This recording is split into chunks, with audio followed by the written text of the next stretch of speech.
Hello and good evening. The Bastet, finally. This is the last breed. We've been putting it off for a while now. We're doing it now. We're going to dust our hands off of this. This is the last breed. We saved the worst for last. The worst. Come on. It's Now, the let worst. me tell you about the worst written breed. book. It's just the worst book. That's But- all. The It's breed okay. is fine. The breed is cool. I just wish there was anything going along with it. Kind of let me tell you the whole production behind this, because you were absent when I was ranting about this in the server yesterday. Yes. Because I was racking my brain about this, trying to figure out what am I going to do for this episode.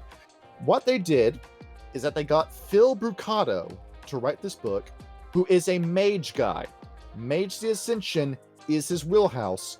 You pulled him out of mage for whatever reason. You thought that would be a good idea, and put him in charge of a werewolf book.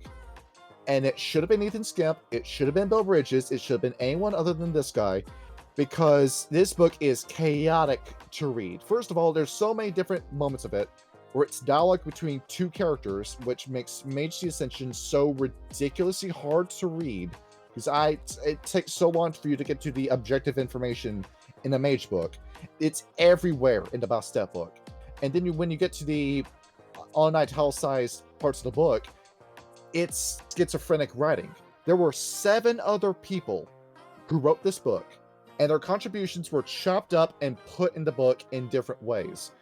Where, as in, from paragraph to paragraph, you will go from extremely esoteric writing where everything is referred to with a proper noun to a paragraph where everything is a pronoun and you immediately lose track of what this sentence is supposed to be about.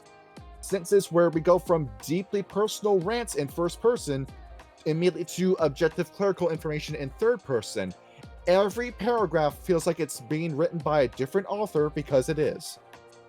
And it is terrible. I would not recommend this book to anybody. Do not buy the Bastet book. I think it's fine. I completely disagree. Yeah, because Dan's an apologist. He's a Nuisha by heart right over here. He thinks I this just is like fine. being the contradiction to you. I mean, to be fair, I feel like I got a cursory glance at them because my job is to review like only a couple of these.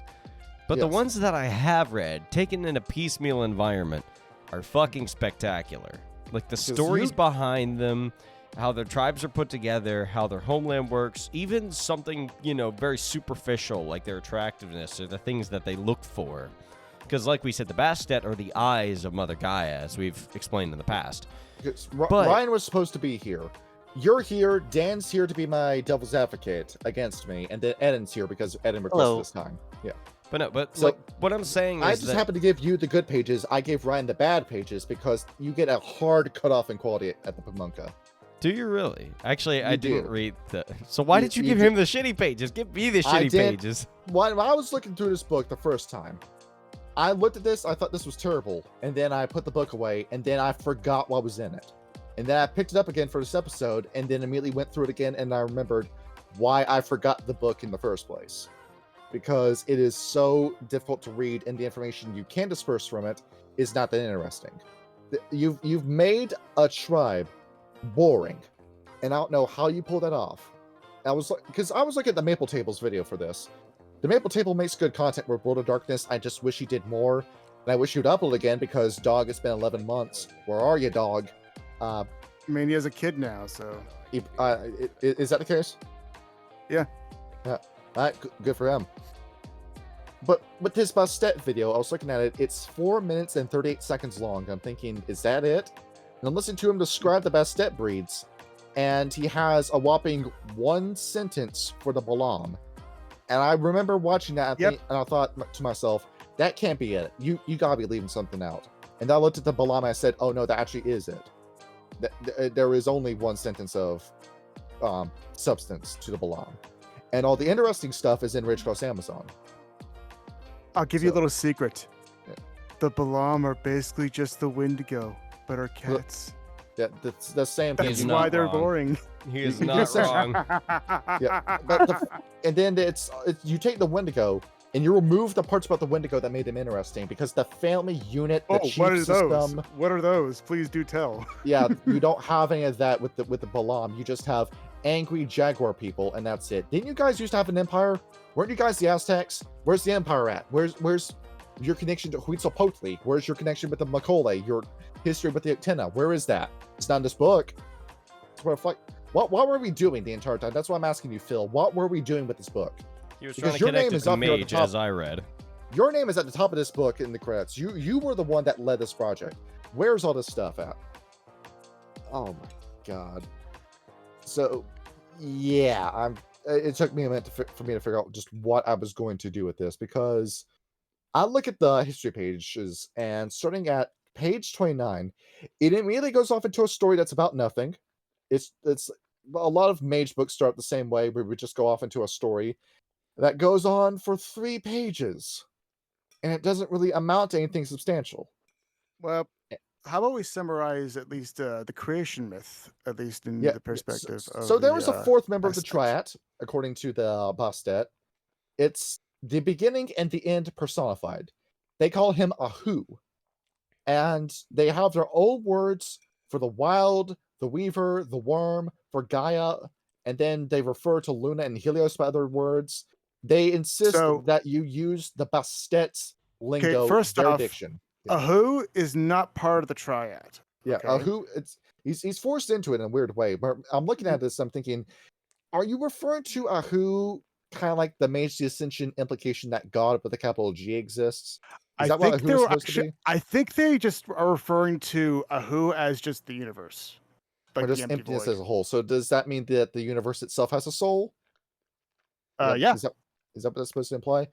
To me, if you want, like, I'd say when I'm like explaining like concepts to atheists, I just replace the word God with the universe, and they are like nodding their heads. Oh, okay. That's what you get. I've been giving you Christian propaganda this entire time, and you're too stupid to notice. Pretty much. And starting from page 31, you read the first 2 paragraphs of that. You can tell the guy who made this made mage. That's what he did. Because of how because their blood is like sipped into a mage. Yeah, just how incredibly esoteric the writing is. That you're writing about the universe with the soul. You're bringing up terms like star families, celestial cousins. You're referring to the other planets that represent the different spheres of magic.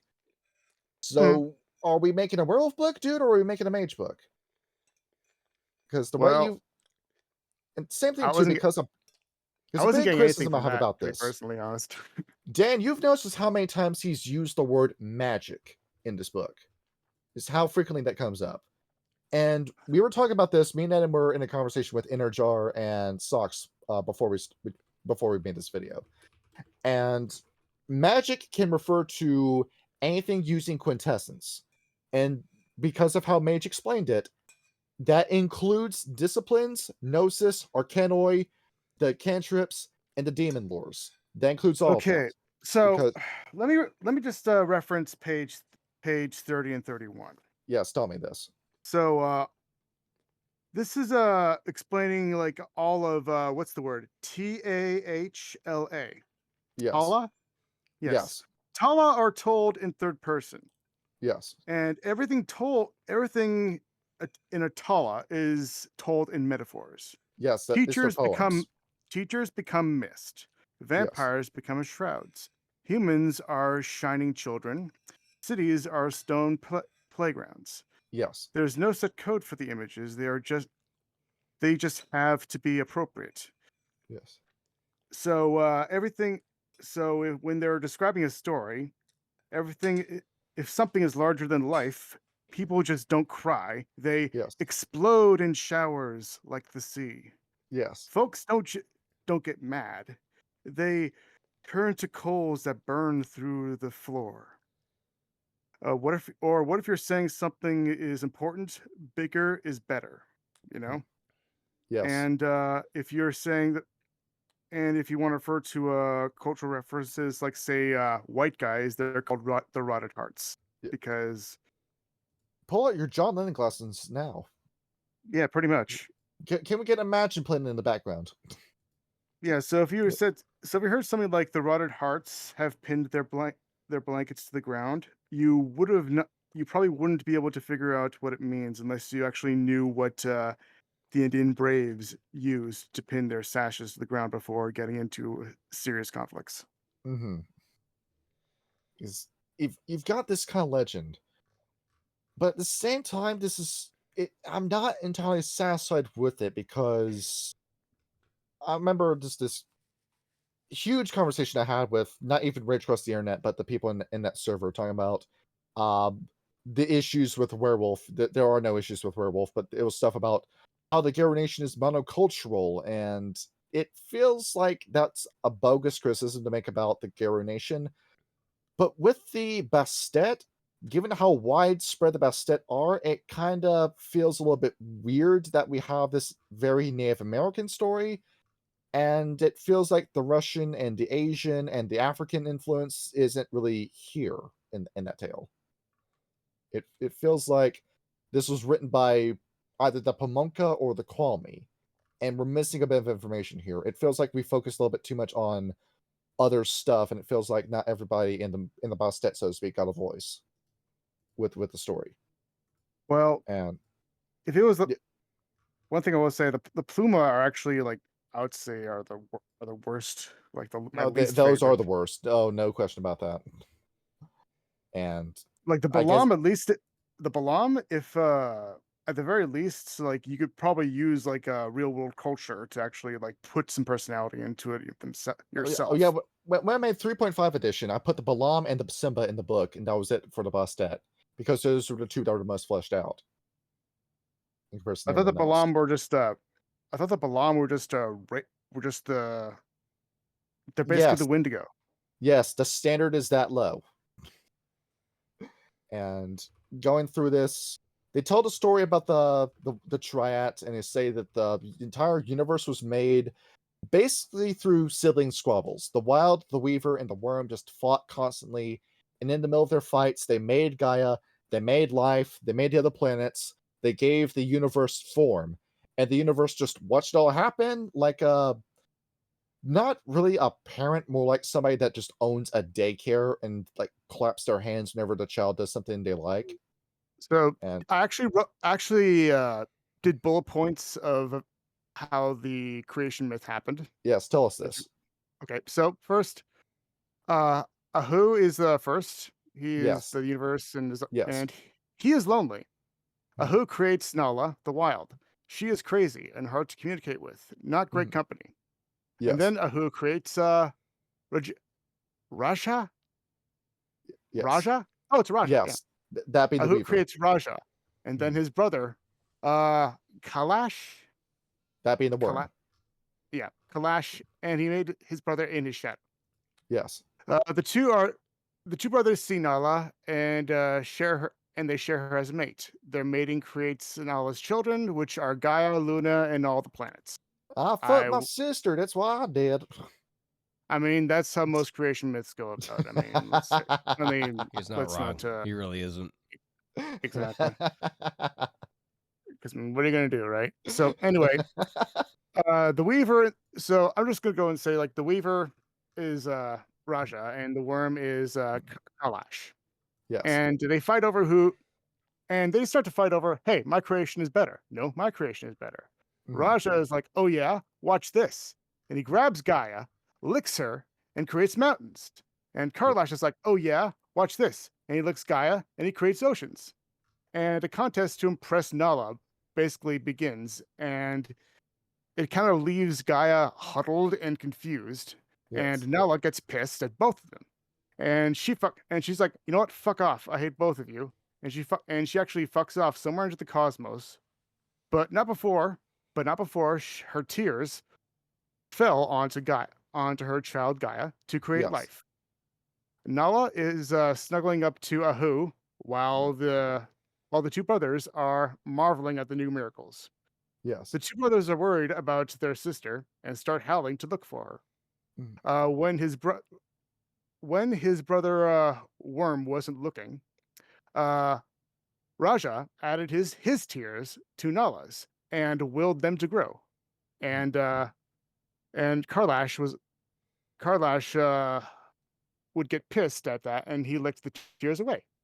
Mhm. And Gaia eventually gets fed up with this, and starts kind of lashing out at both of her fathers, and she starts wailing and screaming. And Nala hears her cries, and goes to help her daughter, and she goes and she pounces on both of her brothers. Nala does, breaks free from her father's clutches, and creatures die in droves during the process. Mhm. Nala and the rest of her Nala and sorry, Luna and the rest of Nala's children pull Gaia aside, lick her wounds, and humans are born from this process of Yes. Gaia basically being recovered from like the abuse of her father. Yes. And then after Nala deals with her brothers, Nala goes to comfort Gaia, but then Luna and the rest of Nala's children surround Gaia, and they're like, "Yo, back off. She's been through enough." Mhm. And Nala is just like, and Nala, of course, is pissed off at this. So she curses them and fucks off. And then her two brothers follow after her. And that's all fine, even though that doesn't mesh with any other cosmology story that we hear in any other story. That like not even no. I mean, the Garo Nation have the story wrong because they say that Gaia made the triad. Well, hold But on, I I'm haven't got fine to the if I'm creation. fine if it I doesn't haven't got really. to the creation of Ashura yet. Yeah, no, I'm about to talk about that. It's Okay. because like I'm fine with all this because it doesn't really need to mesh with anything else. What my ass is checked about is Yashra part. I really don't like this. Now you tell us how this goes down. So eventually, one day, the worm is walking on Earth, pissed off because Nala left him for his brother. And in his anger and grief, he just cries out, "Why must I be alone?" And a storm manifests, and out of the storm comes Ashura. And Ashura is like, "What is thy bidding, my master?" And Karlash is like, go forth and unmake all the deeds and creations that my brother did." And he says this thinking that Ashura will only destroy Raja's creations, but then he ends up destroying everything else in the process. And the balance worm in this case makes the Atronic worm entirely on his free will, and he's not even bound. He's just Well, he's just he's he's more just out in the he's more universe. cucked than bound, so I Yeah, guess and that's a form of being bound. this is what chaps my ass about this because there is a hope in the world of darkness. You can you can't kill the defiler and the calamity worm and the consumption worm. You can seal them away, but they will eventually come back. But there is the chance that you could overcome this someday and you could go on. With the balance worm, not only did he just make Ashra, he did so on his own free will. And who's to say that the minute you handle Ashra in the story, the defiler, the calamity, and the consumption, that he just won't make another one, and then it's too late to form another resistance against those three. That's what bothers me about this. That Sorry. it paints the balance worm as this directly evil figure that you can't reason with. You can't commune with him like what happens with the stories of Jonas Albrecht and Mary Cabra and Evan Heals the Past. And it feels hopeless in a way from the Bastet perspective. That ultimately all you're doing, you're just a pawn at the hand of the Weaver and the Worm. There was that already in these books, but this, I don't. If I was playing a Bastet book, I wouldn't really feel like anything I did mattered in the grand scheme of things, in the grand scheme of anything, because it's just going to happen all over again. And sure, it does. You have to get into scenarios. You have Apocalypse, where the theory behind that is that the world ends and then gets reborn as the Chronicles of Darkness. And will violence ultimately be cyclical? Yes, but there's no heaven waiting for you at the end of this. There's no peace waiting for you at the end of the storm, so to speak. And this just bothers me. This whole part of the story. And that's it really in terms of lore. Everything else you get in terms of lore in this book, it's one-off stories that are told to you by the different tribes of Bastet. But how did the Bastet really come into existence? Well, you know, with every other changing breed, they were commissioned by Gaia to the wild. I need you to help me make a changing breed who's going to defend me. And that was the reason why we got the Makole, the Rokea, the Korax, the Geru. Now, in the middle of this, somehow or another, Luna gets into communion with the wild and says, I have all these animals, but I'm not satisfied. Wild, I want you to make something for me this time around. Well, what would you like? I want cats. That's what I want. Done. And then the Bastet came into existence. And it was Luna's idea to get the Bastet out of existence. She loves them. She loves all of her cats until the Garu do the Impertium and the War of Rage. After that happens, she immediately abandons the Bastet and goes to the Garu. Wonderful. Yeah, Sigmund Freud, the changing breed. Mommy doesn't love me, therefore my entire life is terrible. So hold on a second. So, from what I read, yeah, tell me what you're able to spur from this. So, from what I read, the Bastet were created kind of by accident. Yes, they're not supposed to be here.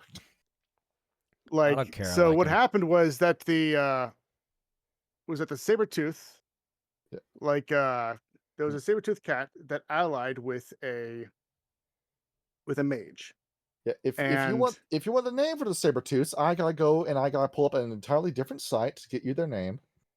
Right, but I know the mage's name is his mage's name is Palo or Palor. Yes. Yeah, that's his name. Yeah. The D&D god of the sun. D&D god of the sun. The Sabertooths were the Smilodon. That's what their name was. That's not true. Yeah, it was. See, no, hold on, I was reading the wrong thing. The Dacian, that's what they were called. Anyway, so yeah, they teamed up because apparently there was a dragon that was running amok inside of a cave. And this dragon was actually Makole that was infected by a bane. So what they did was that the Sabertooth teamed up with a mage and they fight the dragon, but all three of them die in the process. Yes. And their blood, and when the mage's blood mixed with the Sabertooth's blood, that's when the first Bastet were created. And that was the Sabertooth breed, actually, that was created. Unfortunately, though, the dragon's blood was also mixed into the process, and which gave very very maddening qualities of the Sabertooth breed of the Bastet.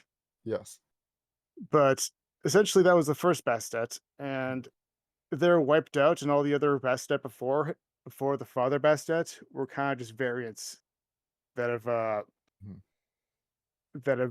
kind of evolved and spread out in all across the world and have kind of done their own thing. It's kind of a very evolutionary way of actually describing the Bastet, which is weird. And I despise that. I cannot stand this because a mage made a changing breed. This is a story. A wizard made it. Again, you remember who wrote the book. Yes, because if that's the case, then why aren't there more of these changing breeds going around? You could say the War of Rage did it, but after the War of Rage, what was stopping any archmage from just stepping up and taking the changing seed straight out of Gaia's pussy and then make an entirely new changing breed off of that? Why are we still fighting? Why do we have groups like Seekers of the Lost Tribes of the Children of Gaia, or any of these lost tribes, when a mage can just come in and just wave the wand and do this anyway? Yo, mage fucking sucks. Johnny. Dog. Johnny. Dog, when you have a system that's that loose, what is preventing just one character from coming in and solving all these problems? The traditions fighting each other, the war for consensus, the Nefandi, the democracy. This doesn't mean anything when you have Time Sphere 5. We can just travel back in time and stop all that shit from happening. What's there some sort of like Time Patrol Chrono War going on? If a mage could just make a changing breed, then why are we at risk for? What's stopping the Garu Nation from just doing one massive suicide move against the worm, all dying in one drove, and then a mage can just snap his fingers and both bring the Garu right back? Why do we still have this fight going on with the worm? Why does any of this shit matter? If the changing seed is not that important and any wizard can come in and just make a changing breed, then what's the divinity behind the Garu? Why does it matter that the Garu are chosen? Why does it matter that they have the secret of death, that they got this vision from the Yggdrasil from Gaia. Why does it matter that the Children of Gaia's miracle happened? Why does Xandus matter? If a mage can just do this shit. It's just a story. And Well, if it's I'm just pretty sure. Well, no, I'm pretty no, sure. no, hold if up, a hold up, hold up, mage hold up, could- hold up. what hold are up. we Pretty doing sure- here in that case? If this is just if stuff can just be rewritten on the fly with Meiji Senshi rules, then why does Xandus story matter? Well, no, like, I understand the quarrel with it being rewritten for the Mage of the Ascension angle of things, but then again, remember that, after this point, imagine, they made the Bastet, and then immediately after, we go through the War of Rage, or actually, no, the Impergium probably would have happened first at that point in time. It did happen after that. We're okay with it.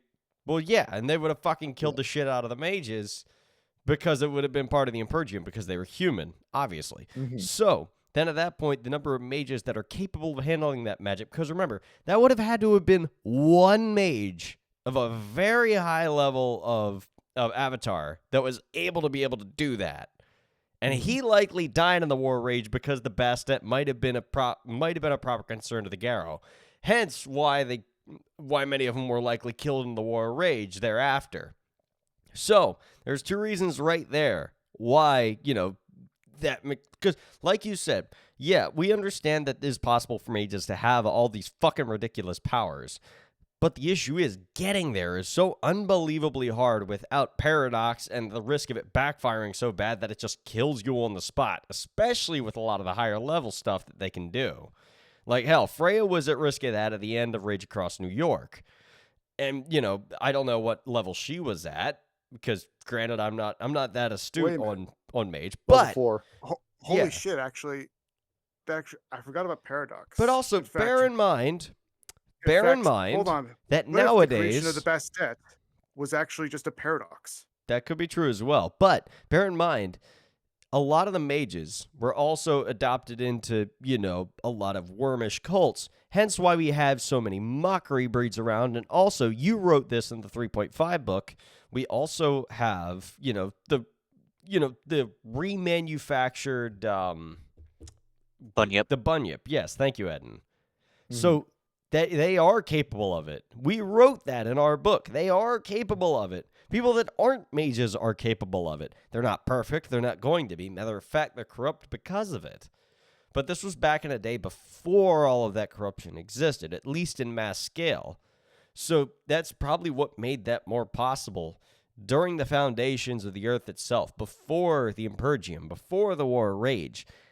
When a mage could get to that high level of avatar where it was possible that they could recreate a changeling seed and make it work for a new breed of animal. And they're doing that again now. But also, this happened before, like, the breaking of the gauntlets, when both the spirit world and the real were both one at Exactly. the same time. Exactly. No consensus reality 2 or written language, probably. So there's a lot This is what bothers me so much about that, because the changing seed, stepping sideways, all this kind of stuff, the spirit resonance, the spiritual energy, that comes from Gaia. And you have the Bastet. They can't step sideways. The Swara, for some reason, are the only one that can step sideways. Everyone else can't. They just have to use a gift for that. Because I guess you're just using the Roke as reference. But with that, the changing seed meant something, because that was your commission, you being chosen to fight this war. So the Bastet just exists in the plot of Werewolf and don't contribute to it. And that's much it. like a house cat, just kind of exists in your house and doesn't do much. Man, Gaia's complacent roommate. There's a reason why we still have the Ratkin, even though the time for the Ratkin is long past. It's the ongoing theme of the World of Darkness, the old versus the young. The Ratkin representing this way of life that is so archaic, nobody but them agrees with it, and they refuse to let that go. They refuse to let the past die. Same thing with the fight between the Rokea and the Return and the In-Betweeners, and that ongoing feud between the two. And the Nuisha, where the Nuisha, a lot of them say the Nuisha was a mistake that should have never been a change breed to be made, but they exist anyway because the Nuisha have a plan and may or may not be direct servants of the wild. And the Bastet, it's not going anywhere. They're just here. That's it. I'm surprised they hadn't fallen to the worm as a whole when Luna abandoned them. Make him a worm mean, some exchange of them breed. Go have. ahead, get the worm his own cats. Just go ahead. Better I than mean, the skull we pigs. haven't gotten to Blacktooth yet, but we'll get there. We haven't gone to that. Oh my god, I can't stand this. And you're finding reasons behind it, but no, I just keep looking at this. I just see nothing but straight up garbage. All right. And I then like the middle of the- this book to just shove the relationships page as early as page 35 in here, which, you know, we were talking about the War of Rage. Now we just go and talk about relationships for whatever reason. Oh my gosh. I mean, And do you want me to talk about the relationships? yeah, we're going do to you want say us that to? for a minute, but basically Okay. nothing happens with Bastet history. The War of Rage happens, and a lot of them die, and any chance they could have been a unified whole died with them. And now they're just going around as these completely isolated, personal totem, one-man cat pack, so to speak. I feel like And nothing about them really happens until the 80s and 90s when the Blacktooth story happens. Now we finally get a story. And what is the story, Dan? I haven't got read to that part yet, but So the from story what I get, behind the Blacktooth. gist of it is that Blacktooth wants to unite all of the. He kind of wants to unite all the Fera under one banner to Yes. fight Ashura and all of Ashura's minions. Yes. But he's kind of going the King Charlemagne route, where it's join me or fucking die. He looks at the Ajaba. And there was something interesting about the Ajaba here because they had a supposed wormish connection. Where once again a mage makes the changing breed. I hate this. But it's implied that the mage who did it was a Nafandi, possibly a Malfian. So they have a directly wormish origin. So Because how I'm come you're looking okay? So how come you're So- okay with a vampire making werewolves, but not okay with a mage making the Fera? a vampire making werewolves and what? The origins of the Garu antediluvian. That's Garu Lil- antediluvian. What? That's Of Lil- the that's Garal Lilith. antediluvian. No, that's not a thing. That Lilith is the birth mother of Anoia and then embraced her. Yeah, and then Anoia supposedly made the Garu. How are you okay with that, but not okay with like the mages? Not made the Garu, because if you go off the idea that Anoia is Danu, then the first Fianna started off the Werewolf Stripes by getting her pregnant, and then that's how that starts. Backflips to explain. I get it. It's not that All she right. has any sort of it's not that she has any sort of divine connection or divinity in of herself. It's more that either that's how how Morguru got born, or how the Fianna at the very least got started. That's got nothing to do with that because it's just simple pregnancy. Saying that you give the changing breed over to an entire tribe, to an entire breed, that's what bothers me. And I think the whole Anoia story is bullshit, if you ask me.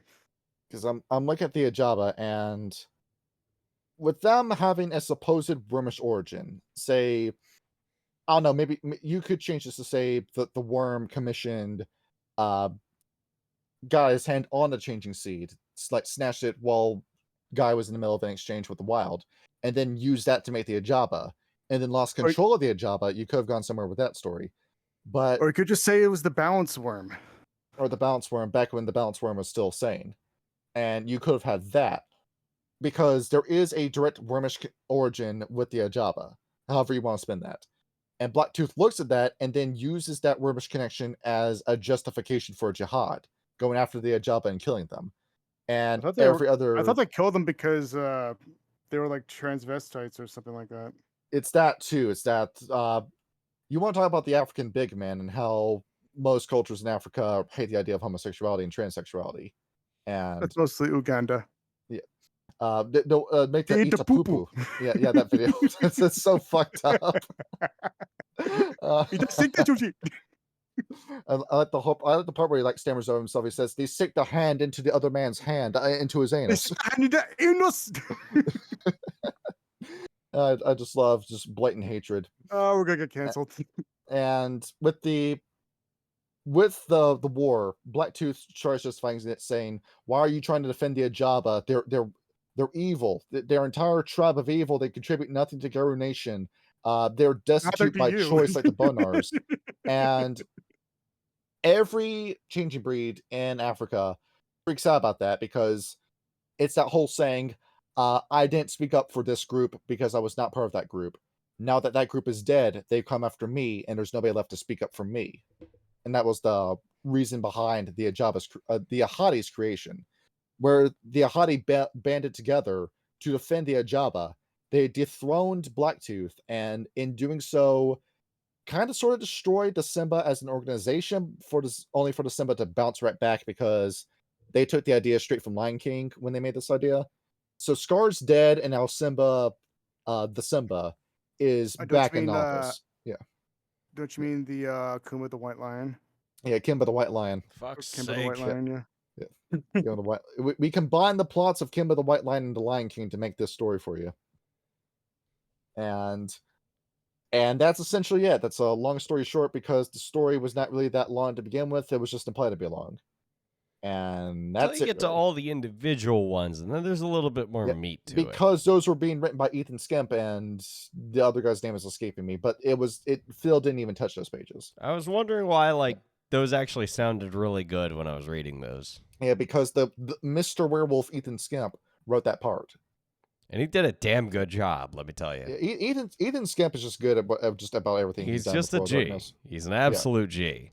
It's what I was talking about before in the previous conversations, that White Wolf should have had a dedicated guy to run each of these games, because Justin was kind of sort of running Vampire back in the White Wolf days, and you should have had a guy like that for every individual sister game, where if you had Ethan Skemp or Bill Bridges as Mr. Werewolf, who was running the story, we would have got a more cohesive story. Instead of maybe that's what he was, but maybe they just ran out of staff because they had to.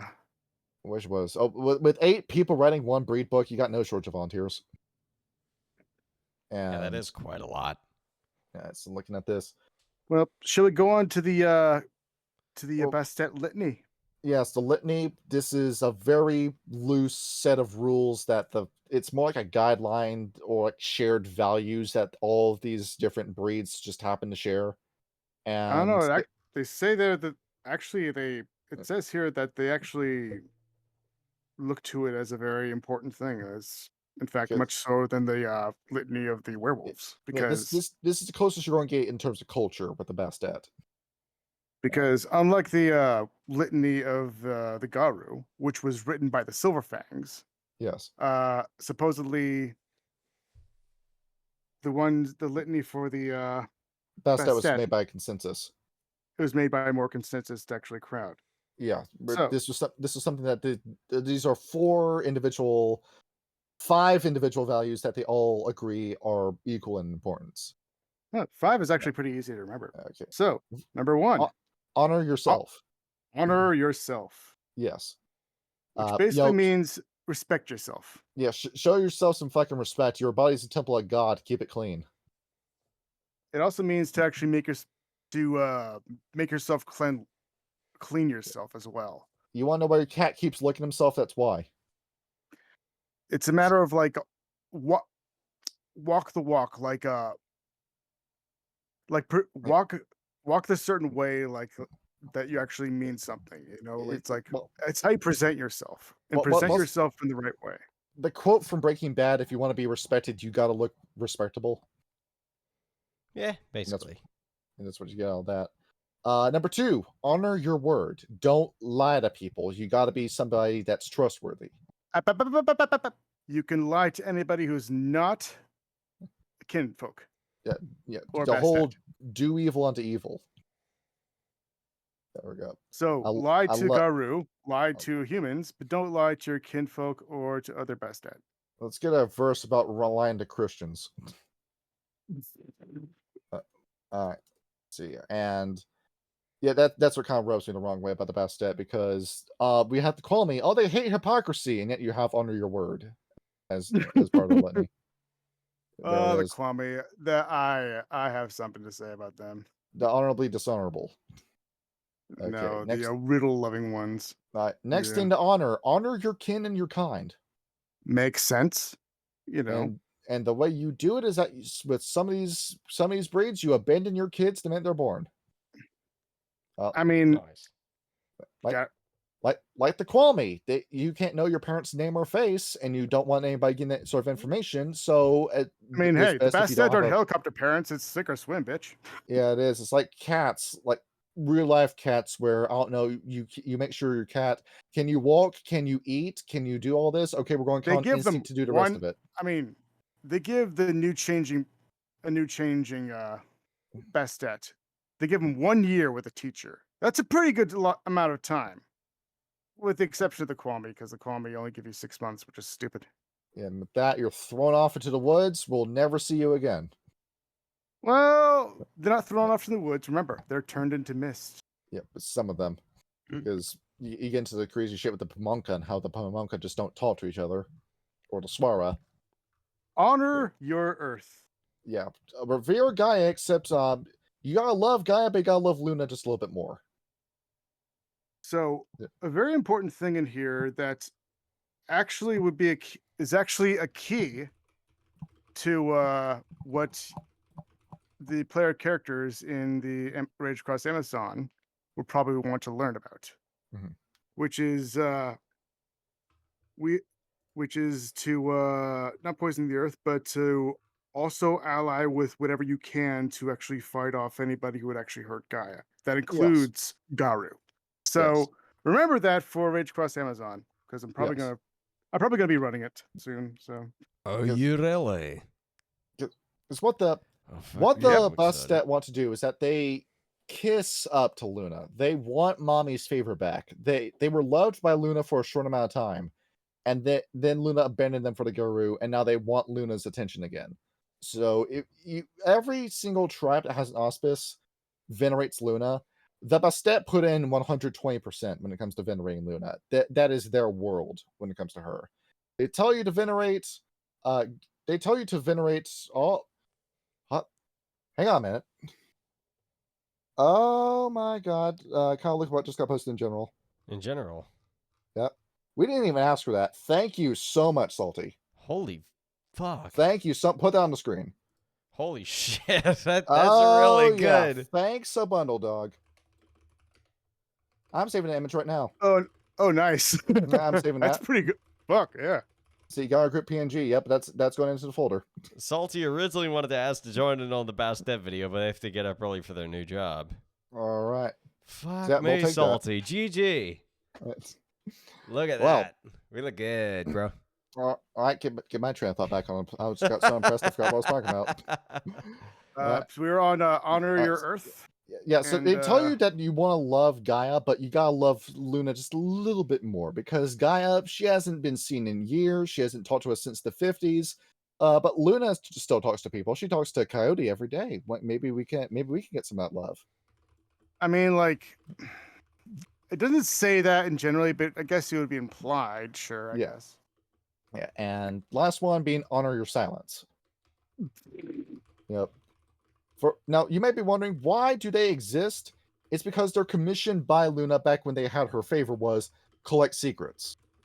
And then they were never told any other command. Luna never gave them a follow-up on that, so they just collect stuff. They're the So- blood ravens from 40K.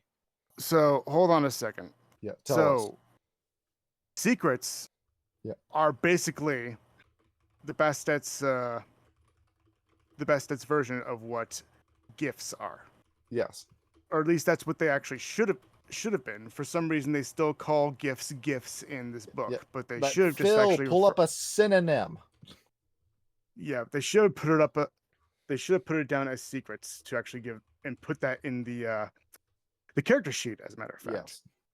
But so I guess in a way you could actually say that they are the collectors of powers, Yes. and being the gatekeepers of power is actually a pretty important job, if you ask me. Yes. Where, along with that, they look around for stuff like fetishes, ancient artifacts, information, anything and all things. They're like the Nosferatu or the Ravnos when it comes to collecting stuff. But Honor or Silence also, there's more to it than that. Yeah. It's also a matter of making sure that they treat gossip carefully, Yeah, the veil and must not not to be breached. that the veil must not be breached, but Yeah. also to gossip about somebody else who doesn't deserve it. Uh, they see as a greatly bad is actually very it's like a very bad thing, Mm. and they make sure that not to Mm. like, for example, I think there was one part where they talk about I think they were talking about the other tribes as Yes. well, where they said, I would dare not actually speak a word out of respect because any word of gossip would actually dishonor their name."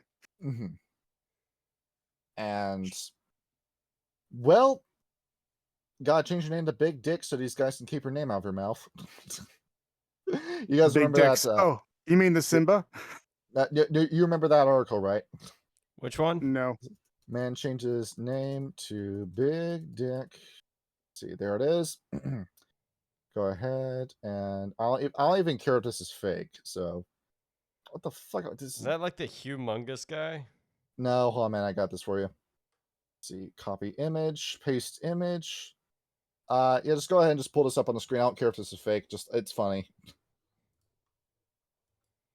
So Big Richard. Yes, there we go. Taking a self with security cam. He is though. That's fucking insane. I mean, it's not as bad as that warlord named Barbecue Sauce. Yes. Oh To yeah, honor that's your right. silence. It's not as bad as that politician named Adolf Hitler Or no, in Africa. Adolf. Or no, it was like Mussolini, Hitler, or something like that. That man's not real. There was no Hitler. Good lord. Oof, we just got demonetized. It's- We're We were never gonna making money accept off of this anyway, We're bro. never going to accept this anyway. You So people you got a shadow bunch of ban us. and then They'll just to flag fill in this the space video. between the rest of the stuff, you got was it like the Second War of Rage, where they mentioned the Shell Lords fucked up in South America and killed a whole bunch of us and the Camazotz. And congratulations, Shell Lords, you guys are a bunch of idiots. You managed to get the Surfangs, the Fenris, the Bonars, and a whole bunch of other schmucks. They don't mention the Fianna though. I feel like we're forgetting to give credit where credit's due. No. And We did nothing wrong. Don't worry about it. and we had a good thing going in South America, and then you ruined it. I just wanted Great. to sell the cat's beer. That's all I wanted to do. You also got something in here called the Tiger Feuds, where Dan, I knew you were especially excited about this. The Tiger Feuds. Which Yep. one's it? What are you talking about? That one? Where all the Sorry, cons remind me fought again? each other. Yeah, the cons. Oh yeah, the cons. No, I wasn't Where- excited about it. I just thought I'd bring it up because I mean, like Yeah. you're Because they had a structure until 1947 comes around, where their version for like the Ard Rai, like the Fianna do, they called him the Sultan, and they had one central figurehead that ruled over the entirety of the Khan. But then the Khan started going a little bit crazy around that time because I don't know, this is 1947, British colony rule, civil rights going on in India. You still on the wrong side of history, and because of that, you had a dispute between the Indian and the English Khans that went to war with each other and pretty much caused a complete collapse of the Khan as we know as an organized structure. also all cons have a craving for children's flesh, but Yep. hush hush on that. If those kids weren't so delicious, they wouldn't eat them. Maybe you should make your kids so damn tasty. Yes. See, and there. What else is here? And then you have something here, the Sangoma Shida, where it's the settlers getting pissed about white men exploring their towns. And that's basically what it boils down to. There's not really much here because Like That's mostly like, the balam. actually, I was though. gonna mention like something about the War of Rage. Like even actually then in like the even in the lore, there was actually a mage involved with that. Yeah. Because don't forget El Dorado. Oh, Don't forget El Dorado. keep these fucking wizards out of this book, dog. No, El Wizard Dorado wrote it. was in So. Rage Across Phil, you dropped the Amazon. ball so damn hard. Phil, this sucks. Okay. All right. Okay. Let's get to mechanical stuff. Let's get this shit over with. All right. My man's sick of Eden. this. Eden. Yep. How many gifts are there with the Bastet? Don't know. Too many. So, huge chunk of this book is the gifts, and only the gifts. Oh, And that is awesome. to put into I'm not gonna- perspective, That's awesome. I'm not complaining about that. City of Hope, where we go for a lot of the stuff because you made this in a very easy, digestible, compact way, had to put in individual folders for all of the Bastet gifts because the list was just that long. Don't forget subdividers for rank too. Yes, because to list off the categories, we have the common Bastet gifts, the Hamid gifts, the Metis gifts, the feline gifts, the Bagera gifts, the Balam, Bubasti, Pelikon, Khan, Pumonka, Kwame Simba, and Swara. 13 files.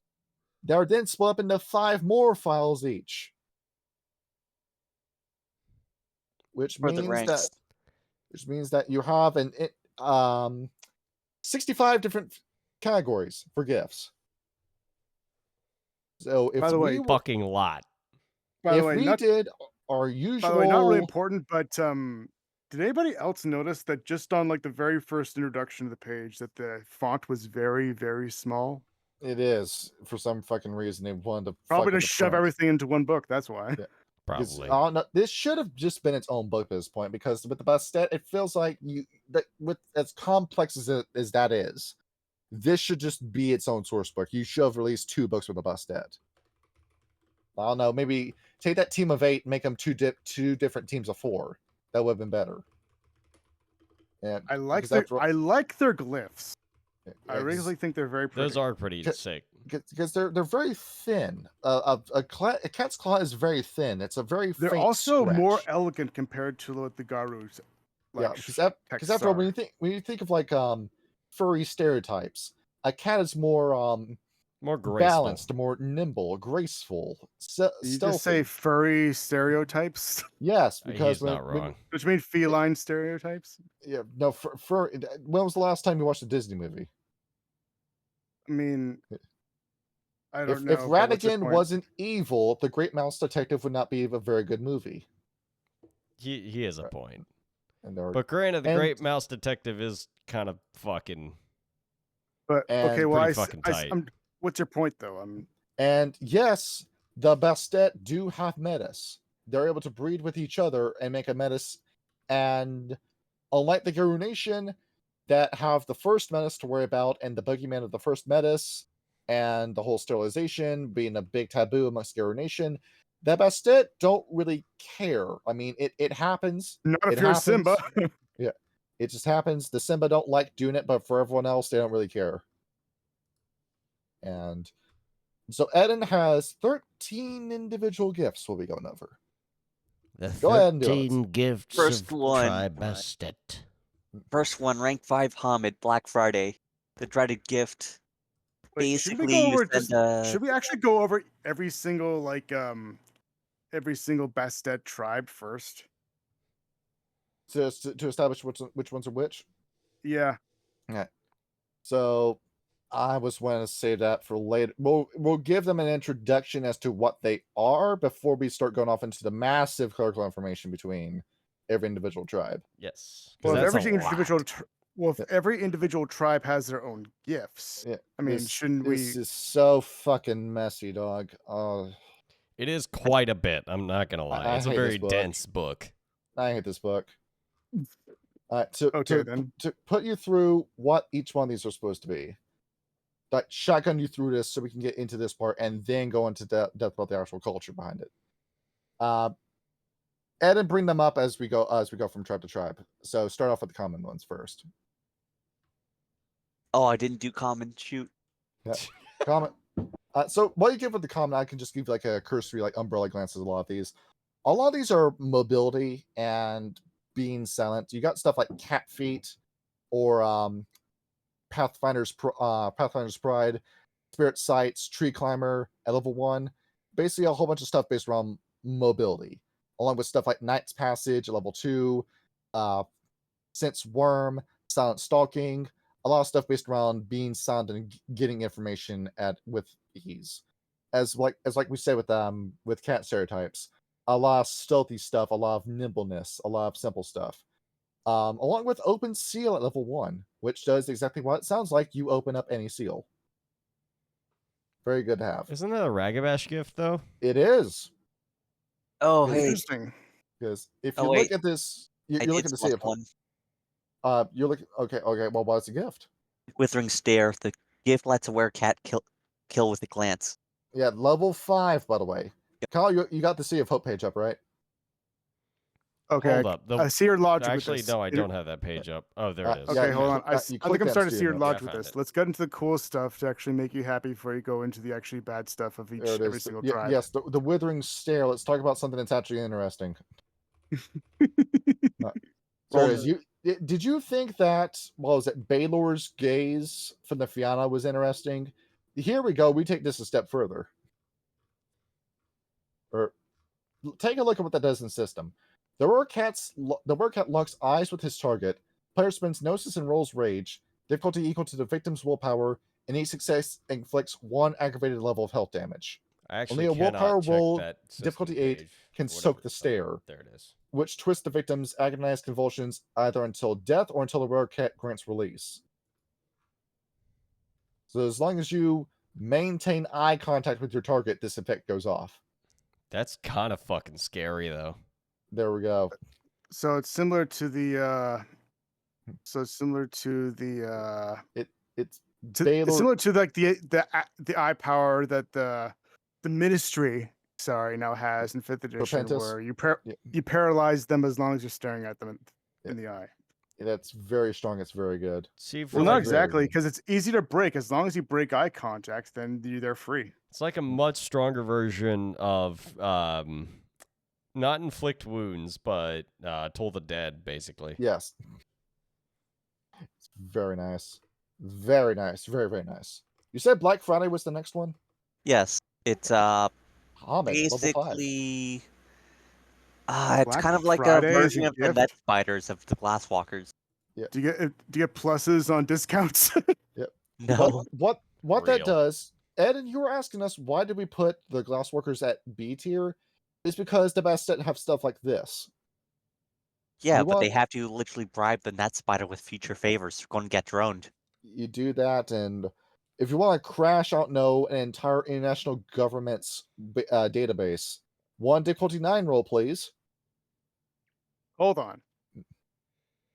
There, But you Crashing, need 5 to 10 successes. crashing a database is not that big of a deal there it because is. that's why we have backups. Yeah, this is why I have this. You want to talk about how Some stupid American motherfuckers never infrastructure is? implemented raid, and it shows. There it is. we have no anti-Bastet antivirus in our network, and the cats can come in and just crash government whenever they want. That's why they all have honestly, backups. There's one and big backup downside to this warehouses. gift. Well, 2 of them. One of them is that it's convincing a net spider, not commanding it. Yes. So that means any Glasswalker gift that can command net spiders overrides it. Also, you have to give the net spider something in the future, either then or something major later on. Show me hope your luck most getting recent drones. check. Let me see how much I gotta pay you. Eden is faster than sound paying his net spiders. I think he has Spirit Heritage 1 Yep. with the Weaver, so technically he doesn't have to pay them. You don't have to pay them. You can just make these spiders work for you for free. Kind of. There it is. Just wave some money in the net spider's face. You'll immediately win him over. I feel like I should have Eden guest whenever I get to running Rage Across LA. It's- You There is absolutely what? should. We get him to play a corporate wolf. All right. The Matisse, the Metis. Let's go over this. Redeem the waste. Redeem the Waste. Level 4. Yep. Sorry, I'm just horrible at summarizing. So it's oh man, basically a rite of cleansing, but it's permanent, effectively, until someone despoils the land manually. and you gotta just rub your smell Oh. around it and piss on the garbage, and it will purify itself. Yep. You need one of these motherfuckers up in Vancouver where the World Fair was held. Need him up in East Palestine. Yes, So- actually, Admin, yes. Bring one of those guys up. What's that? In Chernobyl. Yeah, there we go. Just it will cure Chernobyl with cat piss. Yes. Until a Yeah, fucking you black two, spiral comes out of the goddamn reactor and tears his head off. yes, you two can smell like a litter box in no time. Nah, it's until a black spiral dancer or a pack of them capture the Bastet and just hold them next to a firewall inside of a cage, We we corrupting we, them. s- we get the glass workers to set the Bastet with free chemotherapy So and what was that? radiation treatments. Oh, so what was that called? The redeem the Redeem waste. the Yeah, waste. Yes, redeem the waste. Yeah. Yeah. roll There's manipulation no more plus survival. powerful than a chest X-ray. Uh, Roll manipulation plus survival, difficulty 7, and spend a gnosis point. Each success cures 1 square mile of damaged, cursed, or barren land, and makes it fertile again. Next up, the feline gift. Judgment and pestilence, basically Judge. the ratkin. Okay, here we go. It's the. Do you remember Judgment and Pestilence? You remember this Look. gift back when we went over the Ratkin? No. Because I don't think we read off, but it's essentially the same thing as one of their gifts. Does that version also channel it away from a population? Yes, Okay, so it is but basically that. well, the Ratkin never want to do that. What if we took COVID and move it somewhere else? This The Chinese plan?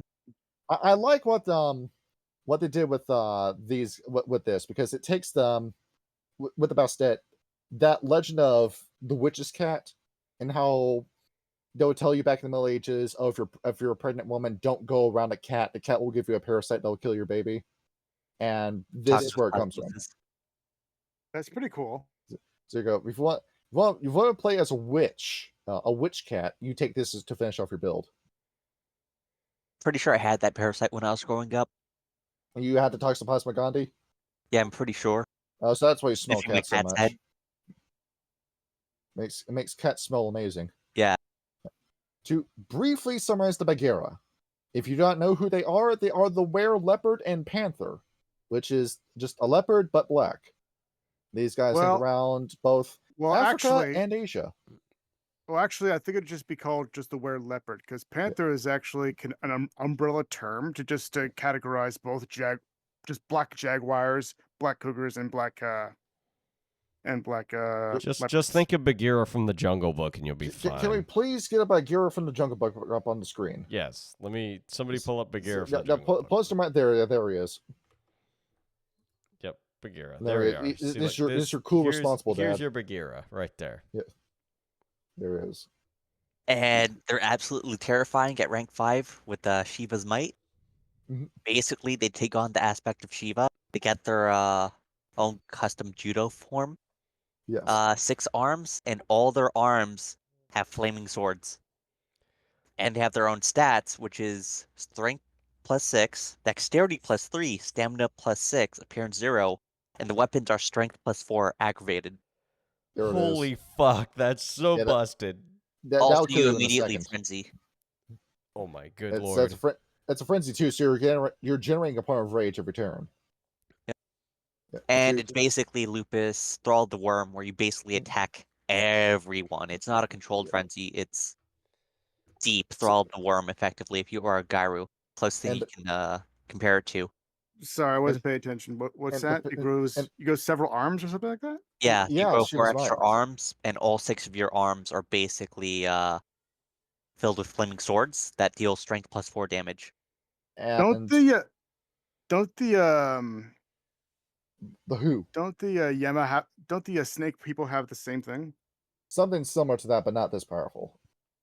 Okay. And So with you have to this, spend 2 rage points and 2 gnosis points immediately, then roll for What the frenzy fuck difficulty is the 3. paradox of time?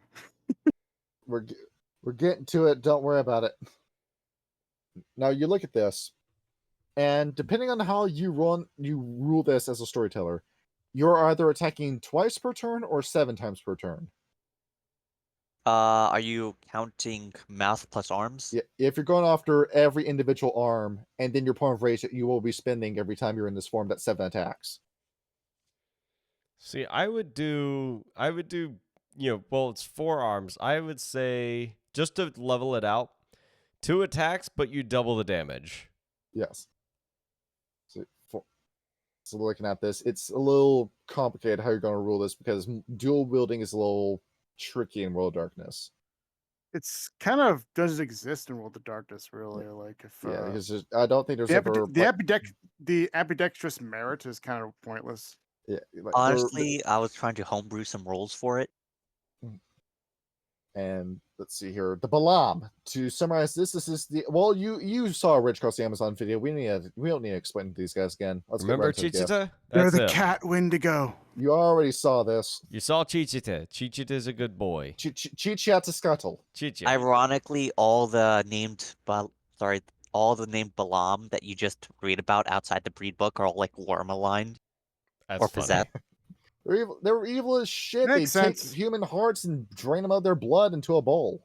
Oh, Speaking where of have I that, heard that before? Which is ironic because if you actually take out a Balam heart, and if you burn a Balam heart, you destroy their soul entirely. You were directly venerating Huitzilopochtli, who was also known as Nurgle. You schmuckheads, you didn't realize what you were doing. Speaking about hearts, that brings us to the Balam gift, rank 5, Feed the Gods. By reaching out with his hand, a powerful jaguar can rip the heart out of an enemy from a distance, pull it to Oh, his hell palm, yeah. and consume it in a burst of fire. This gift kills the Kalima. target if it succeeds. Only strong magic can rebuild the ashes of the heart or grow another one in its place. That is badass. That's Player cool as rolls fuck. Gnosis difficulty 7 and spends 2 Gnosis points. If I the was Were-Jaguar successes amount to twice the target's dots and stamina or more, the victim dies. Supernatural defense, Kalima. vampiric fortitude, gift, Kalima. etc. subtract 1 success for every dot or level of protection. Hence, this gift isn't used for killing supernatural foes, but it's devastating against normal humans. I was very tempted to give Chichiatascuttle this, but I figured now that's a little bit too strong. He has a It's just- grenade launcher. Just rule of cool. It is so cool. I put him. He was in that New York game just for the sake of me using a Balam, just for the sake of me having a cool character in there. Actually, what rank is Chichia? The way I had him set, he's rank 3, but because of how gaining gifts worked in Revised, he could have up to 4 and 5. Oh, that's kind of weird. Yeah, you need a rank 1 to learn rank 2, a 2 to learn a 3, a 3 to learn a 4, and a 4 to learn a 5 in I don't Revised. know. I'd still, even if Danston runs, I'd love to see Chichia again. And you want to have him be with Boris this time, right? Yeah, if we do a Fera game in conjunction with a Garo game for Rage Across the Amazon, I would Well, definitely play Borislav. I'm trying to kind of make it that way, actually. I'm good with that. You would allow a girl in that game? No, it's the No. Amazon. There are no bears in the Amazon. Even if that bear's a Russian mercenary? What the fuck is a no? Yeah. No. Okay, never mind then. Next gift. Because we have this bear we've been wanting to put in the game for a while now. Well, now let's talk about the Bubasti.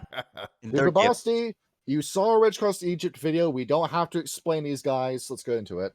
Honestly, I thought they would be worm corrupted or enslaved by the By the Followers. They They Sotheis. only smell like worm. To Okay? an They extent. have their own pocket realm where they can just hide from this stuff. Well, actually, that's Oh, not necessarily true, but we'll get into that later. by calling upon rank 3 gift for the Bubasti, banish Kalash's brood. By calling upon the the father of dark spirits, a Bubasti may command one of his brood to depart. You seduce the worm into taking his own bane back. Yep. That's what you do. May Manipulation command one of enigmas his and overpower brood point. to depart. Yep. You get Daddy Devil to call one of his demons back home. Calling upon Kalash has a price. Each time the werecat performs this gift, his fur grows a deeper shade of black, and his actions become more erratic. There Garu it or is. Bastet who scents worm on him will detect the Unmaker's essence upon him until he purges himself somehow. Mhm. The more spirits he banishes, the deeper the taint becomes. Well, we know a silver river in the Umbra that you can just hop into and it'll wash you right up. So it's Bane, basically go away, come back another day. Exactly. so in Magic the Gathering terms, it's a bounce effect. Yes. Returns it back to your hand. Yes. See, all right. The Calicon. These guys are missing an A in their name. This is the Irish house cat. That's really what they are. We mentioned witch cats before. The Kellican is the witch cat. That's what this is. They're based off of the witch myths. What was Coelacanth? what was the name of the cat that was possessed by the spirit of the kid they killed in what was that? Hocus Pocus? Yeah, in Hocus Pocus. I've never seen the movie, so I can't Let's remember. see, his name was Thackeray. Binks. Oh yeah, Binks. That's right. Yep, and there we go. So if you want to play as Binks, you play as a Coelacanth. I'm on board. There it is. Kellicac, they're like the Fianna, but Yeah, You they had have me a at Fianna. They have a Feywild connection, and then it's not really explored because these guys almost died, and there's like 10 of them around or something. yeah, basically, imagine playing a Fianna, but you're not allowed to tell anybody that you're a Fianna. Yeah, it And is, you have to kind of disguise yourself as another tribe of Bastet. Yeah, because you're cursed as hell. I really like these guys, but we'll get into that later. But also, what's worse is that every single year you have to change your name and personality. That's why I like them so much. Yeah, talk to Malkavian, he'll hook Really? you right up. I really like them. I love that idea. Let's see. Okay. What's the gift? The madness of crowds.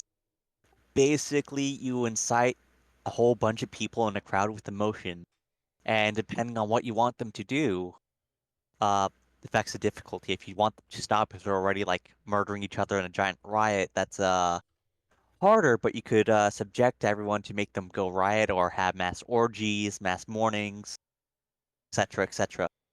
And difficulty starts at 6 and ends at 10, with 6 being a small group, 2 to 20 people, and 10 being a riot, 300 to 500 people. Got this crazy That sounds like shit. fun. Now I've noticed with a lot of the Kellican to quote a wise man, Ronnie James Dio, if you listen to fools, the mob rules. Hell yeah. You notice how a lot of these gifts are based around black magic or like curses Yep. when it comes to the Kellican. Yeah. I mean, Although this one goes a little further because you actually direct the collective will of a crowd. So you could say murder that person in his house and drag him out and his family and make them watch. Presents 4. Get this guy out of there. Take his jacket. Don't give his jacket back. Take his shoes. The man threw Linkara out the Trump rally. The gift specifically mentions potentially making everyone in the church have an orgy right then and there. Yeah. As a potential effect. There's nothing like spraying the love of Jesus Christ around it. Am I right? Like, holy shit, I don't let the Black Spiral dancers get the hands on someone that knows this gift and corrupt them. Or else that entire town's going to be corrupted by the worm with an orgy. I'm also you looking at control Phantasm. it yourself. Okay, Kyle, don't read out Phantasm. Just have it up on the screen for a minute. Just like show the audience at home what that looks like. Right. Okay, we got a good look at Phantasm. Let's move on. All right, the cons. The were-tigers, the big damn tiger man. I've been mentioning these guys off and on throughout this channel. These are the guys that could beat Grimm in an arm wrestling match without the use of gift. That being said, Thunderstrike. Kubicon Texas' new album comes out September 20th. Listen to it. Here we go. Sheer. Thousand Thunderstrike, rank 5. By slamming his paws together, invoking Raja.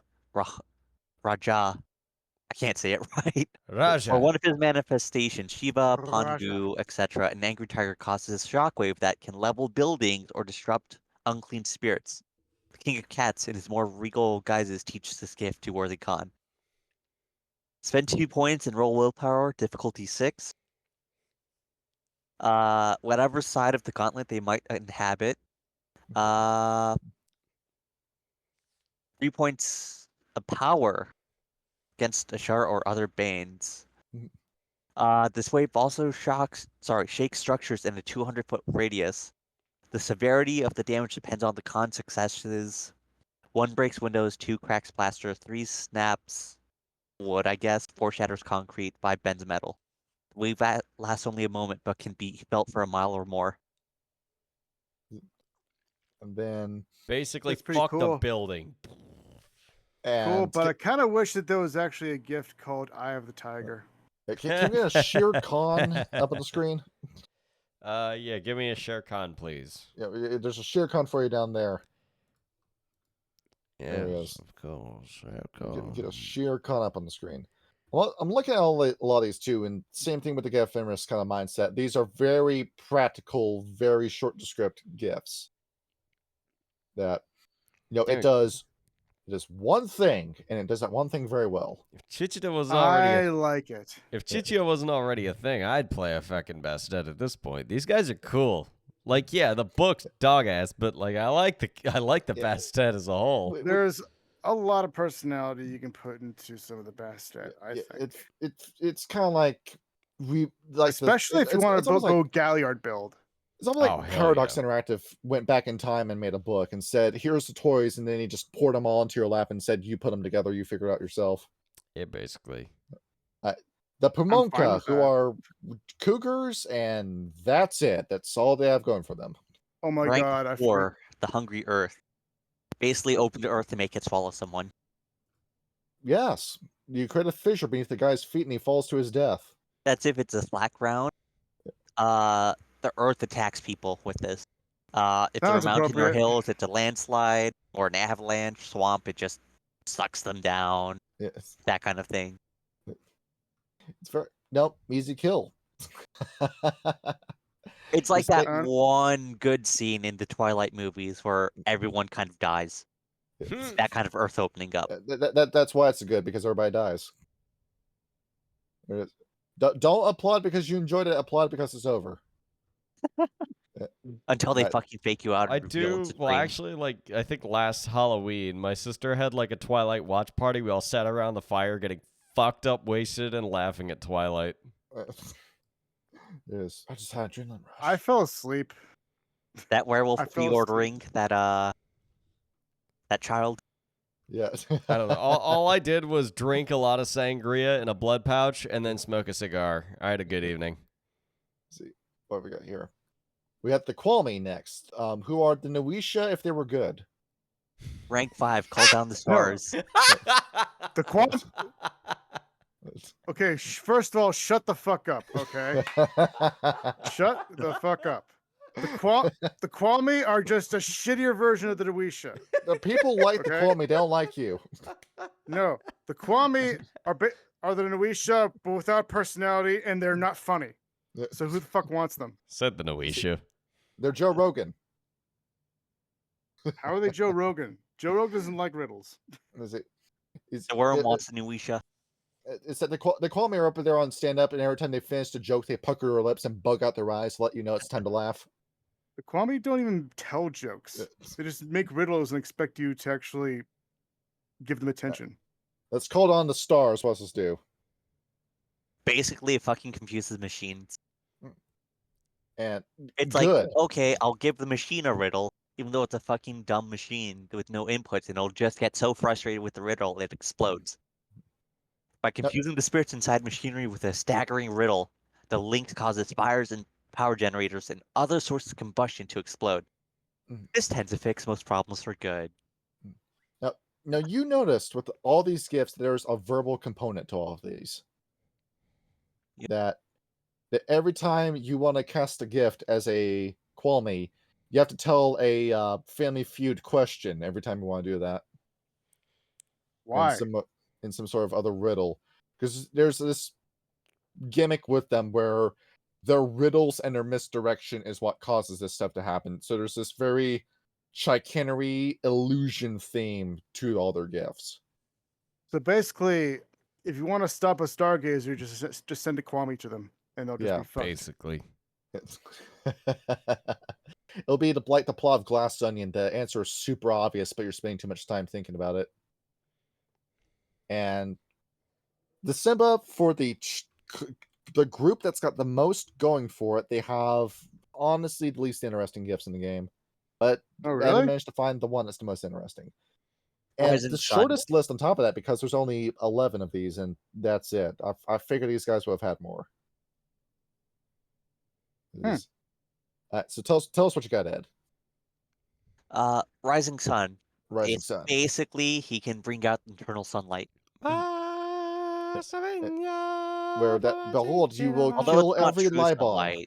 But It does hurt the undead. which is great. So you remember when we were doing Rage Across Egypt and we mentioned that sunlight that smoked people from the sky for 7 days straight and it never turned night? Yep, this is that gift. Yeah, that's the gift. Have you ever seen the sunset at 3 p.m.? Nope. Once. It's that.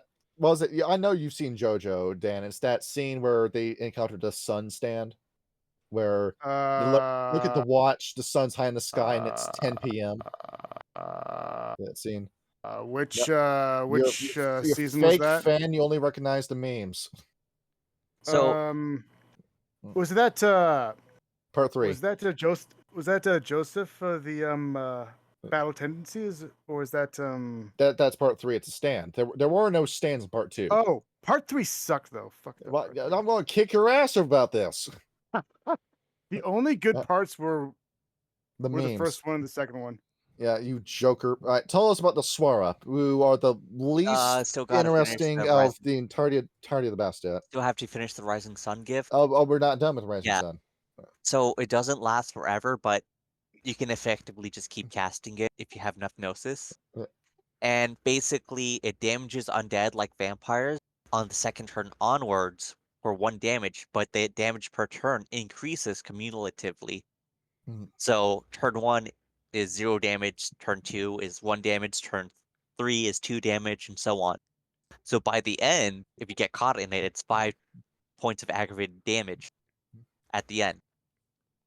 Now, So you that know- would be 15 points of damage aggravated if you're fully exposed.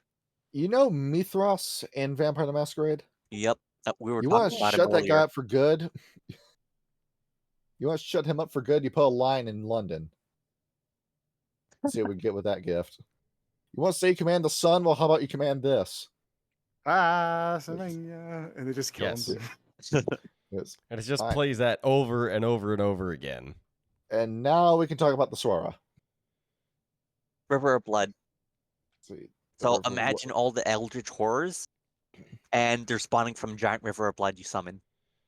All right, cool. Cry It me a sounds like a river. Slayer Falls album. from I'm River in. of blood.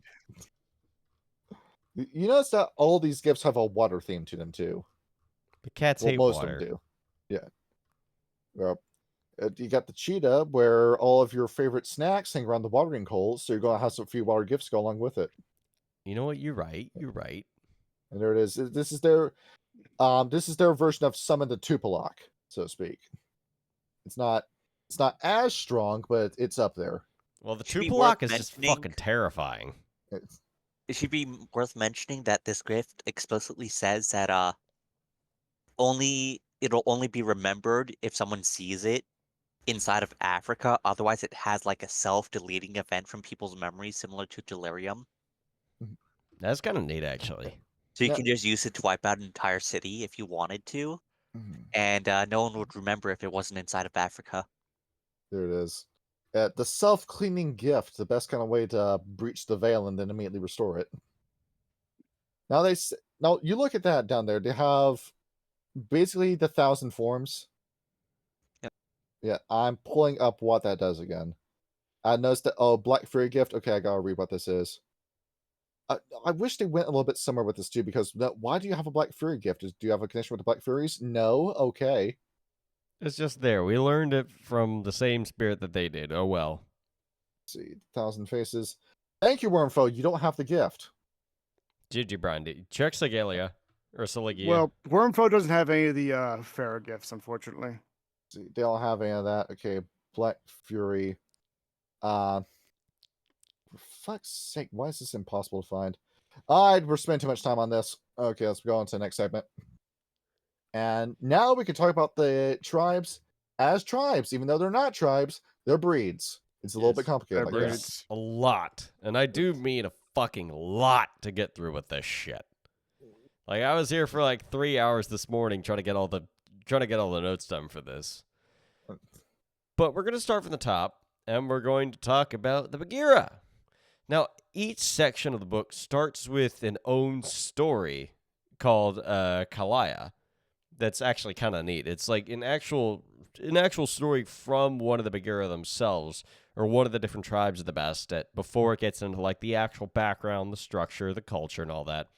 But the Kalaya is that the Bagheera began outside a village near the mountains of the Indus River Valley, or and some others would place them near the Ethiopian highlands. The lands were fertile, and life was good until baned humans began to venture into the forests and began to slaughter the cats as battle raged between the baned humans and the cats.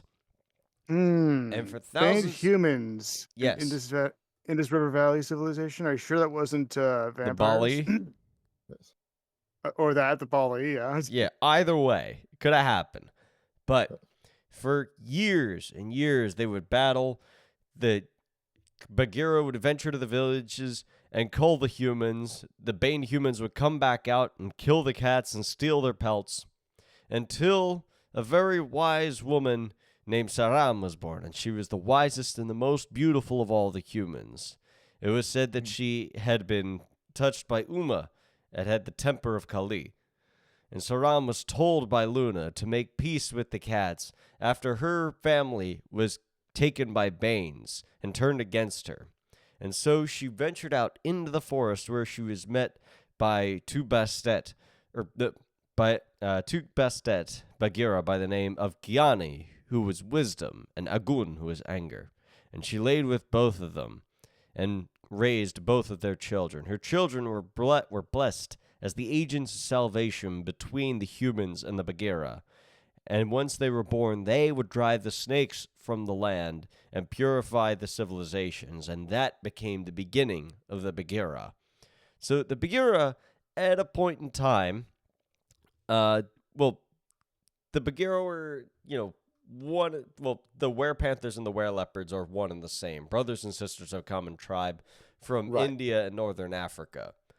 And their tribe they carried on a pact which began during the Impergium and continued all the way to the modern era. A bargain in which humans and big cats kept peace between each other and cull the worst elements of both. The legend states that the Bagheera came between a forbidden love between cats and humans, as the myth told in the Kalaya, and remained close to both. Over the millennia, they've urged their cousins to end the Impergium, striven for peace with the Silent Striders, the Children of Gaia, the Black Furies, police their own kind from the worm's taint. And unlike many cats, the Bagheera actually keep very close ties to their human and feline kinfolk. And this bond accounts for the tribe's strength in numbers. No other Bastet race is as plentiful as the children of Saram. Even so, no one who's met a Bagheera wants to risk their temper. The Panthers are known for their threefold nature, as it's called. The Were-Panthers are wise, inquisitive, and even-tempered. But when they are brought to it, they become aggressive and wanton and temperamental. And if they're angry, they're going to destroy everything they look at. The Bagheera are perhaps the most well-traveled of all the Bastet. And they are not shy of using modern conveniences to do so. They're known to go through three distinct phases within their lives: the Akira, or the searching phase, the Porra, or the foundation, and the Doya, or the Duyala, or passing on. During the first, the Were-Panther will revel in their new identity. They will do anything just say they're they want. Were-Leopards because they're not panthers. They keep well, no, it's like the Were-Leopards and the Were-Panthers both They use it inhabit the interchangeably. Bagheera. I know, but a jaguar is also a panther. The jaguar. But the jaguar are the balam, and we'll get to those. I know exactly. They don't know they're cats. It's stupid. They keep It's jumping also back and forth different between- regions as well. That's the thing. Yeah, because a very easy way to Anyway, identify continue. a very easy way I to will- identify that somebody is a Bagheera is that they're black, in Yeah. the feline form. Because if it's panther, behold, that's not a leopard with melanism. That's a Bagheera. It's John. there's no such thing as That is panthers, you very moron. racist. That There's is no very such thing as racist of you. panthers. That is very racist of you. What's this Was cat it? video you Continue, sent us? Kyle. Okay. Cat lo-fi. Continue, Kyle. I'm sorry. So, they will revel in their new identity, and then they'll eventually calm down and develop a family. They'll begin to set up these semi-permanent homes, develop very close relationships and connections in order to further safeguard themselves. Supposedly, the bagera themselves are supposed to fill a more arbitrator's role in Bastet society. This never fully materialized, much to their relief, but they still share a sort of collective authority as the adjudicator between the Bastet and the human kinfolk. By Bastet standards, they are the most calm and relaxed of all the Bastet. As Asa, Arthur, oh goodness, I'm going to butcher this name. Arthur Shah, goodness gracious, I cannot say that name. Arthur Shastrasta. It's Indian. Yes. Arthur Shastrasta, I think it is, says that government is the science of punishment. The Bagheera live by that rule. They tolerate a lot of free-spirited behavior, as we've discussed, but serious crimes will warrant very, very stern justice. Matter of fact, they will actually create posses of Bagheera like the Old West, called the Takla, and they will gather quickly, find a target, dispatch, and disperse. They'll usually be judged by a combination of gifts and intimidation. If they're innocent, they just move on to the next culprit. If they're guilty, they'll just kill them on the spot, or at the very least, they'll be branded an exiler with the right of exile and sent on their way.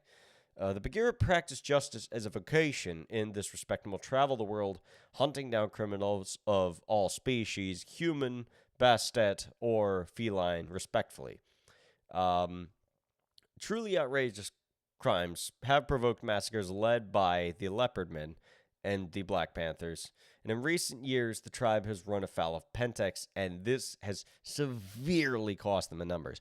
While the Bagheera are still the most numerous of all the Bastet, their recent, attention towards, Pentex and their overwhelming strength of just sheer power and, financial resources have put quite a dent in the numbers of the Bagheera.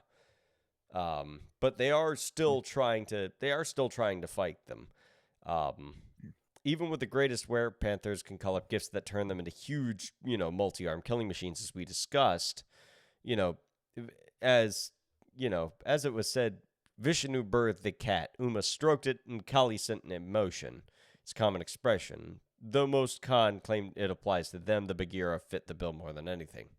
As for the home, as we've said, the Bagheera range from Northern Africa to Southeast Asia, and as we said, are the greatest in number, with 500 members worldwide. Compared to the Garo, that isn't a lot.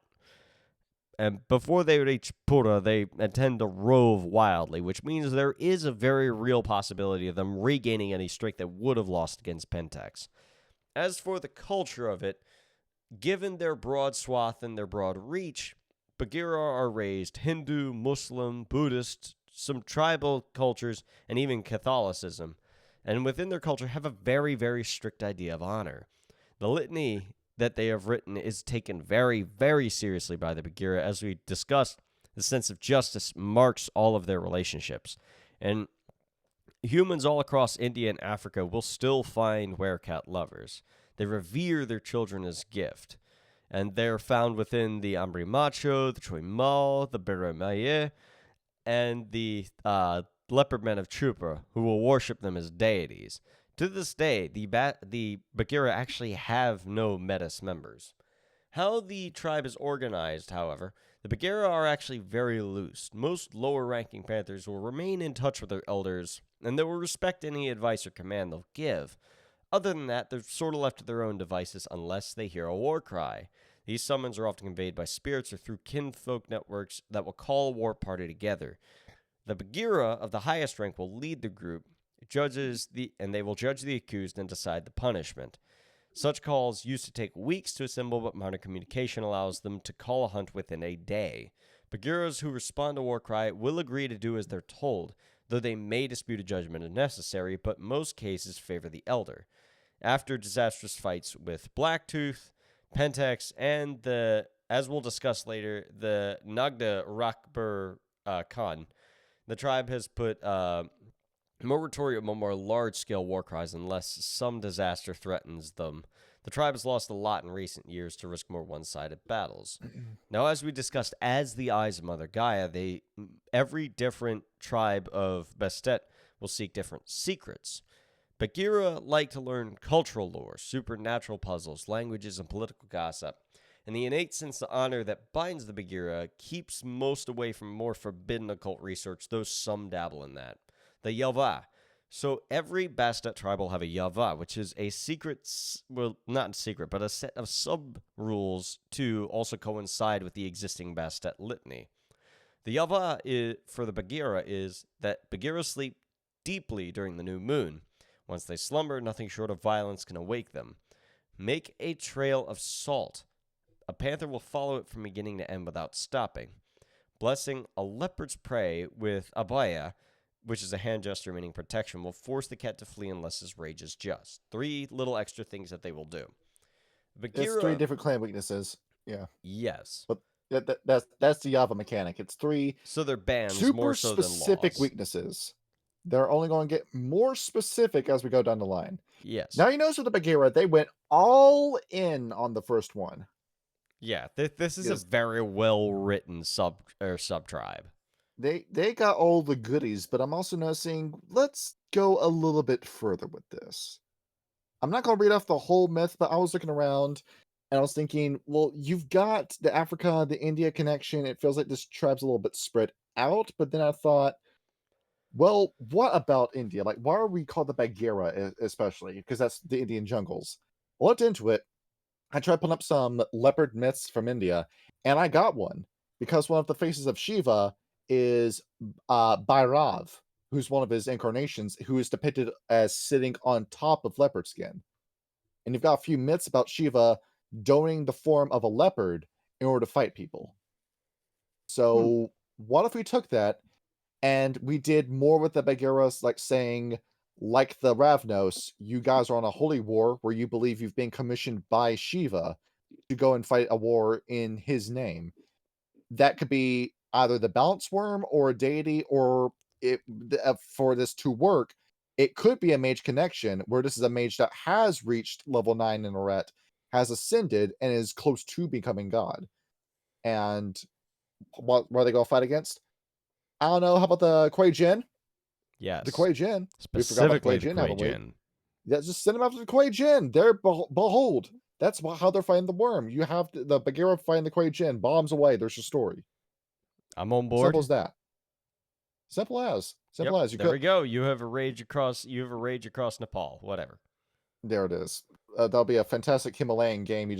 You're just climbing up a mountain, and all of a sudden a panther jumps out of the snow and attacks you. And the Khan can join as well. Yeah. We can do that. Yeah, because exactly. the Khan needs some love. I especially really like the Khan myself. That's not just because of the band I mentioned earlier that you should absolutely listen to. Anyway, the appearance, the Bagheera are sleek, they're graceful. The majority of them are going to have black fur in their cat forms. The African members might have some spots, some yellow-brown fur instead. And for some reason, the black line runs truer in women than in men. The yellow leopard genes run stronger in males. An exceedingly rare bloodline. What's up? Don't worry about the form statistics or the stereotypes. The stereotypes are essentially the same amongst all the Bastet, and the forms. Sologeo Wiki has all this stuff up mechanically if you want to search up a resource. Yeah, I know. It's just appearance was the last thing that I took notes on for all of them. Yeah. But, you know. Like next to the Simba, the Bagheera will probably be the most prettiest of the cats because they're black is beautiful. Because like if you look at a very, very well spotted, like flawlessly spotted coat, that's a leopard print. Yeah, it's like it actually says specifically that it's exceedingly rare for a Bagheera to be born a clouded leopard. Though they do have the wisest and dreamiest eyes amongst the cats, they're likely, as Danson just said, the most attractive. And for this reason, they are very, very choosy when mating. They favor those that prize the arts, sciences. They like those that have, high-tech toys or big in performance arts. And they're very expressive. They like dress how they please. They really don't have much of it. They really don't have much of a preference, but prefer something very ostentatious, either Eastern designs or comfortable Western fashions. I mean, have you seen a leopard? Have you seen a leopard in most attractive? Yes. You say clouded leopard? Yes. You want to put Tai Lung in your game? He's a snow leopard. Yeah, he's a snapper. You can still do it. I mean, yeah, that's Barrel true. chest. Well, that Barcode would be chin, you. You know what? I'm not tree trunk arms. not gonna say anything. I'm not saying shit to you, bro. I'm not digging up your dirty laundry on this fucking Don't channel. feed him. He knows what the fuck I was about to say. Anyway, moving on from that. Danston hates these guys. Johnny loves these guys, and because Chichia exists, I like him too. The Balam. The Kalaya for this. The Balam believe that they are the sons and daughters of the moon. Once the spirits say they lived upon the moon and ran like washing water through her silvery forest and across the luminous fields. They are the dream of Ishchel. I believe I'm saying that right. Yes. That's and right. they are the favored children of Luna herself, as they believe. The jaguar is the mother of all shamans, just as she is the mother of all jaguar changers, of all the Balam. They have many mothers, as they say. A shaman knows nothing without the aid of a jaguar. The jaguar is the jungle itself. They command the jungle. They can turn the jungle against you. It's their major power given to them by Luna. Woe to such a man and his family, for they will slowly starve under such a taboo. No animal will dare walk into a hunter's trap or allow itself to be seen by him where he has a bow or spear in hand. Revenge is reserved for the jaguar. Some say the father of the Balam was Johnny. Could you do me a favor and pronounce this South American deity? All right. Show me what I'm looking at. Tezcatlipoca, I think it is. Tezcatlipoca. No, there's no L at the end of it. See, I'm looking at Goodness gracious. Why the fuck did you make me do this? Tezcatlipoca. That's supposed to be Tezcatlipoca, but Tezcatlipoca, there we go. Yeah. The smoky mirror, the god of night. But, they align themselves only with Ishchel, the moon. And long ago, in another reality called the First Sun, the Balam killed a race of giants that claimed the jungles from them, and they've ruled over the jungles ever since. The jaguars sometimes lived amongst humans, and they would aid them in their hunts. They would teach them the powers of the jungle itself, the ways of Ayahuasca, Sabo, and Nunu, so that humans could speak to their prey in dreams, and if the prey was willing, gain visions of them and how to kill them. The hunting tribes of the jungle still remember those secrets, and even though the children of the Olmec and Maya have long since forgotten them. And when the invaders came, they brought their evil with them, the vile spirits of disease and mania that plagued the humans. Their masters feared the powers of the jaguars and sent men to the jungles to tame them. Of course, the jaguars fought back in using their allies in the jungle to attack the foul spirits and the human puppets to them. But the evil was far too great, and the jaguar mother chose to make a great sacrifice. She appeared in the jungle as a black jaguar, the most dangerous and powerful of all of them, to attack the conquistadors. They hunted her down, and they cornered her and prepared to kill her and bring their skin to the captain. But she called upon all the power of the night, and she crushed the men under her great mass and flattened the trees and dammed the rivers, until she grew so high that she reached into the sky and swallowed the sun. And night descended upon all, and the celestial magics of the humans failed. Note that, celestial magics of the humans failed. The only light which shone in all the land was that of Ishchel, and she spoke to the children, not just the animals, but some of the humans, and told them of the coming dangers of the conquistadors and those that would come after and after them. And the sun would rise again as it must, and it would diminish their power in the aftermath. And she would give them one chance to leave the dying world and return to the moon as they had once done millennia ago. All her children had to do was leap into them and swim deep down, leaving this world for hers. And many ran into the moon. Some humans went as well. But the jaguars hesitated because their anger for what had been done to their home was too great. And the black jaguar could no longer hold the sun. It burnt her inside. She spat out the sun. Light flooded the jungle, and the moment of night was gone.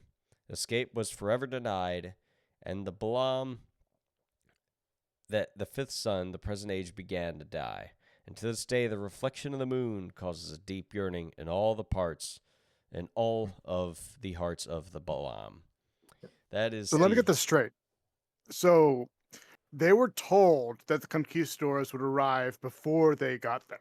No. Yes. Before it The happened. conquistadors arrived, and Yes. then they knew that after this, there was only going to be more and more of them. That was the warning that Oh. Eggshell. that its shell delivered. Yes. If they're to be taken seriously, then this is the only tribe that really has direct communion with Luna still. Yes. Yeah. That is And what I'm getting from this. Why these guys are my favorite is because I did a huge deep dive on in Aztec myth. I did it the same way most people did. I played Smite. I played as some of the Aztec gods. I said, well, what's this guy's myth? I looked it up, and I started going down the big deep dive of Aztec myth. Did you also play Tezcatlipoca King in Tekken? is the right-hand man of one Huitzilopochtli in Aztec myth. Huitzilopochtli in the scenario being Nurgle from all the way in the Middle East, who changed his name and identity and went all the way down to South America, where he went, influenced Aztec society, had blood temples in his name until the technocracy came over and forced him into torpor, where we don't know where he is now. And whether or not he was a good or bad person depends on how you interpret Huitzilopochtli as a character. But along with all this stuff, so much stuff of Aztec myth is just so damn cool. Because you got Apwash, their version of Satan, who's gone around taking dead bodies and bringing them into hell and then turning them into his zombie soldiers, which is what the Defiler Worm does with Fomori. But Shibalanke and Hunapu, those are two of the coolest myths you can read about, where it's two mortal brothers that ascend to godhood that have jaguar iconography all over their bodies. And I'm thinking, you could have gone somewhere with Shibalanke too. You could have had it be that some of the Balam grew so impressive that they ascended like the two brothers and are now on Luna's surface after they gained her favor like that. And gone down a path where, thanks to the actions of the Balam, Luna's beginning to turn away from the Geru Nation and turn her eye back to the Bastet. And now that would be a good and bad thing for that to happen. Where what could happen with the Balam is why I like them so much, and how I can start getting a snowball of different ideas going with the Balam. And if you've seen our Ridge Coast the Amazon video, you already know what they're like culturally. They're like the Yanomami of South America. They don't like people who aren't them unless they do. They're big into treble herbal medicine. They've been living in one of the most remote parts of the world. They know how to stop you from dying of an infection by just shaving off tree bark and wrapping it around your wound, putting some medicine in it. They're extremely xenophobic. They don't like you. They don't like anyone who isn't them. And I've shot at everybody except for the people that gave them their guns. And along with that, they use a whole bunch of other Aztec stuff like the death whistles, the swords that maul you instead of killing you. These guys don't fuck around too. Kyle, did you ever see that video of the jaguar that snuck up on the crocodile and then broke its neck? I did not see that video, actually. Yeah, that's an epic video. Like, even though it's like a adolescent crocodile, a land predator sneaking up and killing a water predator puts into perspective just how strong the jaguar is. Yeah, they're in terms of fucking predator. crazy. Fun fact, they're Now- native to North America. They're Now, fun. Now, the if they United can only States. fucking start their engines when it's just a little cold outside. There was this one great video I saw. It was a jaguar that was swimming across a river, and a motorboat was speeding right next to it, and the jaguar just looked up at the boat and slung water at them with his tail, and it just kept swimming. Little bastard has a sense of humor. Yeah. Have you seen the image where it's like the jaguars being filmed diving underwater? Yeah, underwater. And Like it's the like faces that they face. make. Yeah. See, Oh, we let's need to pull find that. let's pull up that face. Let's pull up the face. Yeah, there it is. Copy image. I don't know. I'm Paste. looking at this video that Eden put in the studio notes. See, paste image. There you go. Oh yeah, that fucking live footage of Chichiatiscatl. In Bridge Across the Amazon, this is the last face you see before you die a horrible death. I came down to Looks help like he for missed. Christ's sake. Looks like And- the key is to dive in water and be very small. Yeah. And they Look can't get you. And look at the Aztec myths, the Aztec nation empire. That was the Atena, but the Balam were all the tribes around them that wanted to see the Aztecs fall apart. because they've always been prickly from day one. They work with the Uktena only when they have to. The Uktena are trying to buy their favor. The Balam just aren't having any of it. Well, there's only like 3 Actena that they like. Yeah. Only 3 named characters, and then that's it. Yep. So yeah, back to the Balam. The Balam, going into their tribal background a little bit, as we said, they typically favor their ancient heritage. Although some Amazon warriors will adopt more modern weaponry in order to, better exercise their wrath. And they are indeed the embodiments of wrath. They are temperamental, they are extremely hardy, and extremely xenophobic. They don't like all that much. They are perhaps the most aggressive of all of the Bastet. They hold an ancient place, as we've discussed in folklore and religion, and it extends from 2 ancestral families. First is the Aliqui, who were the spiritual winged travelers that stepped into the spiritual plane. They taught the Olmecs, the Aztecs, and the Maya of war and bloody sacrifice. And then you have the Hovituqua, which cultivated invisibility and purification. They could dim the sun and awaken the forest in order to serve them. Both, however, claimed the right of sacrifice from their followers. However, the Aliqui, who walked as gods, would call forth rains and call the lawless, until they were both ravaged by the Europeans, the illness, and the Garo that came with them. And by the 1600s, they were virtually extinct. All of those that survived the massacres from all 3 factors would eventually come together to form the Balam. They would recall their old litanies into what they would call the Blood of 2 Hearts. And the title they would claim alone. To this day, the tribe's descendants resent all of the invaders, whom they call the Rotted Hearts, forcing 2 to become 1. Once the floor was sealed in the blood right, the Balam scattered, and they would set up these new den realms, and for centuries, no one disturbed them. And the peace ended as human settlements and firms began to cut through the rainforests. And today, the Balam fight on a war on 2 fronts. In the cities of Central America, where they struggle with the corruption that has come with the newcomers' waves. And in the rainforests, they war upon Pentix and the agents of destruction that threaten their homes. And despite their impressive magic and their war, the Jaguars are indeed losing the fight. They are far too few, too fractious, and too independent to organize, and so they are slowly being withered away. The invaders, human, spirit, and Garo alike, are far too numerous to be driven away by a single Balam or a small war party. Fierce as they are indeed outnumbered and outgunned. However, the saddest thing about them is that the Balam do actually have a very, very deep and rich culture. The rites are practiced alone with melodic songs devoted to prayers of the ancestors with hallucinogenic vision quests. And in the Den realms, the Balam recall the rich heritage and elaborate artwork that only umbral travelers can see. Those were-jaguars who have established such homes offer sanctuary to other Balam in need, and always wear a bit of some jewelry to the designs that they have, quote, at home. And these tokens represent the tie between the jaguar, his land, and his ancestors, and to an extent, the soul of the jaguar itself. And it's become even more, infuriating that a number of Garo and Fomori in the Amazon War take Balam jewelry as trophies, which, drives them even further how angry they are at everything that's happened to them. Their home, as we said, they retreated to the rainforest a long time ago, and their den realms are often called Tona, which feature very rich vegetation, healthy wildlife, biodiverse places, rich, pure streams, and a very strong spiritual presence, usually to the equivalent of a level 3 to 5 cairn. Naturally, this makes them prime targets for loggers, farmers, Garos, for Mori, and many of these ancestral estates have fallen to invaders, and of course that makes the Balam even more upset.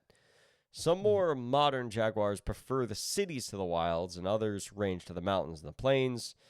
Sooner or later, a Balam sets up their den realm and consecrates it to his forebears. From that point on, he will rarely leave the place. A jaguar will die then leave the Den Realm to be destroyed.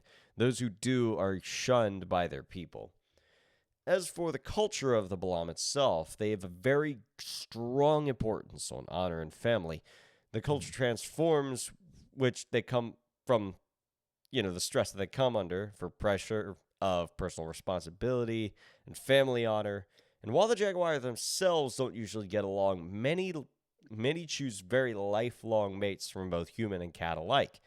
Many tales tell of Jaguar that came to the night and lure young men or women away from their village, and such people are never heard from again. The Balam take them to their mates to their den realms and give them whatever they desire.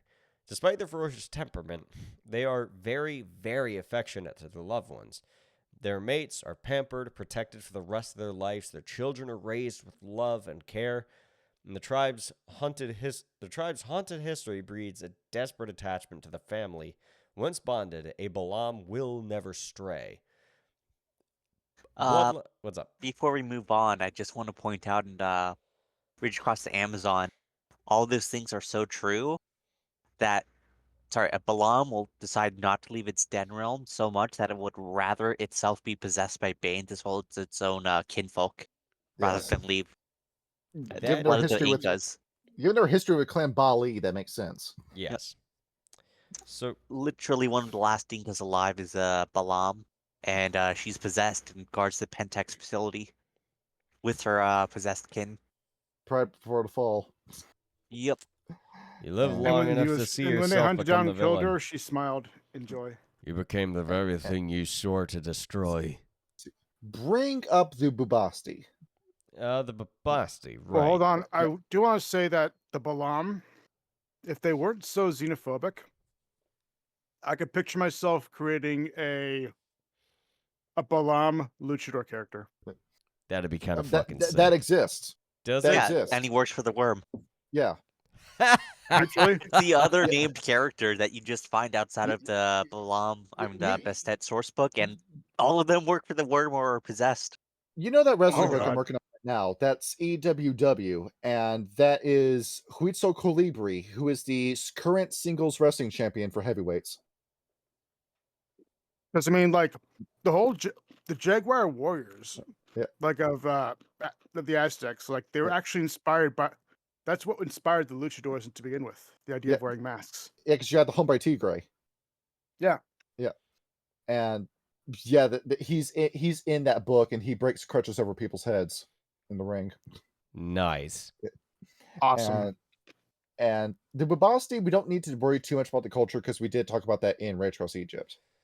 Yes. Right. The Kalaya, however, is actually... Well, I mean, actually, yeah, we did talk about a lot about that. I will note that the Bubasti believe themselves older than everything. Yeah, they're smug as hell, superiority complex out the ass. Yes. They believe Surprised that they haven't been turned into Bubasti. ghouls by the Setites. Oh, that's because they have their own magic, because they can extend their lifespans almost indefinitely. that is I true. love No, I mean just being enslaved just- because all their kinfolk are enslaved and Well, ghouls. no, not I just all love of the word Bubasti. Yeah, that's one of the many names of Bast. Yeah, I know, but not really that. It's more so the particular subbreed of the Bubasti that were, enslaved by the Setites. These are called the Kaiferus. Specifically, this breed of cat that was well known as the progenitors of the Bubasti themselves have been taken captive by the Setites, and they do so for their amusement. And since then, a bitter one-sided war has crept along for the past 2,000 years since the War of Osiris and Set. And, the Bubasti were fighting alongside, Isis and the Silent Striders in this war. And despite everything, majority of their kinfolk were killed during that conflict, and they have yet fully recovered. Although recent years have seen a slight uptick in their replenishment with the actually, as the book notes, since the 1800s when Napoleon arrived in Egypt and began to fight there, it basically gave a whole new breeding stock of human kinfolk for the Babasti to co-opt to an extent. Right. Because there's about 55 of these guys, and they can extend their lives by using sorcery. They use like Rage Across Egypt said it, they use gnosis and sorcery in order to extend lifespans. You know what? Yes. I'm going to create a craft brew, and I'm going to call the beer a Bubasti. There we go. Hey You'll man, trick Kyle, somebody into You doing gotta- that. could you grab me a cold Bubasti? Thank Bro, you. send me Gonna have to some, spell it please. with 2 O's. Brew Basti. Yeah, brew Basti. I like it. Bubasti. You have to get some wheat imported from Egypt, from the Nile. Yeah, and they have a cat like face just on the can. I mean, to be fair, beer was an invention of the Sumerians, but eventually recreated in ancient Egypt as a sort of dietary supplement for working class men in ancient Egypt. And the Yava with these guys, it was given to them by Set. It's the whole you can't leave Egypt. If all of your immortal members die, then your tribe dies, and they just circumvented that by saying, "Okay, we're all going to teach each other how to live forever." Yeah, So basically. there goes that. Their other thing is that they're always hungry and they just eat constantly, and I end up making a bossy that's. I used Champa from Dragon Ball Super. That's exactly what I was about to fucking say. Yeah, and They aren't just hungry for food; they're hungry for knowledge too. Yeah. Yes. Yeah, he came out a little bit too thirsty looking. I can't post his picture. Which means you might have them like shaving people in the knees. That they have. I think it's just their yava that they have to eat something that's presented to them by their feet. Yes. Yeah, which could be vampire blood tainted or filled. They would have to eat it. That's why I'm saying, why isn't the entire race just ghouled yet? Because you kill the vampire first, then you drink the blood. Yes. Right, but the vampire's offering you the blood while he's alive, or kill his ass. That's what you do. Want to Yeah, stuff a very Bubasti? Here, eat this wrench. And Eat then this there's shit. a whole hunger for knowledge, which honestly I feel like they'll just start abducting people and then torturing them to get every single little detail of their life just for the sake of having that knowledge. Well, No, but that's the thing. It's like the Bubasti aren't that forceful. They're not brawny. Matter of fact, the number of them are very lithe. They profess more in stealth and espionage than they would in brute force. The idea is that they, house cats. charm people. Exactly, they are. They will charm people with their allure, their fiery rhetoric, their thirst for knowledge, and they will sort of use that to leverage themselves into a position. Like, even in the Kalaya itself, it says they never ruled. All they, as it says, what use has a cat for the duties of kings? Merely we received our due, food, shelter, and secrets. Many secrets. They were clever, those men of Kem. And that's the thing. It's like the Bubasti weren't so much focused on, the forceful procurement of secrets themselves, just so much as basically like an easy drip feed of secrets. Hey, keep me around. I'm cute looking. I kill the mice. And I'm a good conversation, too. There we go. Entirely dependent on the Science Striders to stay alive. Yeah, they kind of are. And they can't leave Egypt, otherwise they'll all die. You're stuck. The abstract curse of as long as that border exists that defines Egypt, you're stuck within that border. So, expand. Go ahead, start invading other countries. Expand the border. Can you just take a jar of sand and just carry that with you wherever you go? Like a Doesn't count. Do you like those? Doesn't count. Aw. Do like that one photographer did on like the German-Belgian border? He accidentally moves it 3 feet to the west to take a picture. And he was... See, the Kalakan, the most interesting group that we get next to no information on. Aren't they all trapped in a Fey realm? They are. Not necessarily, no. They're all just kind of hanging around, but they have to be very, very quiet about it. Yeah. Legends claim that the tribe died out in the witch purges of the 15 to 1600s, but the legends lie. They just kind of went underground. They danced with the good folk and demons alike that led humans for festivities, and their wild ways caught up with them. The fairy lords enslaved them, the witch hunters burned them. By the time the tribe survivors sailed to the New World, they were down to about a handful of them. Common wisdom calls them dead, and they won't dispute that because fuck that, we don't need more trouble.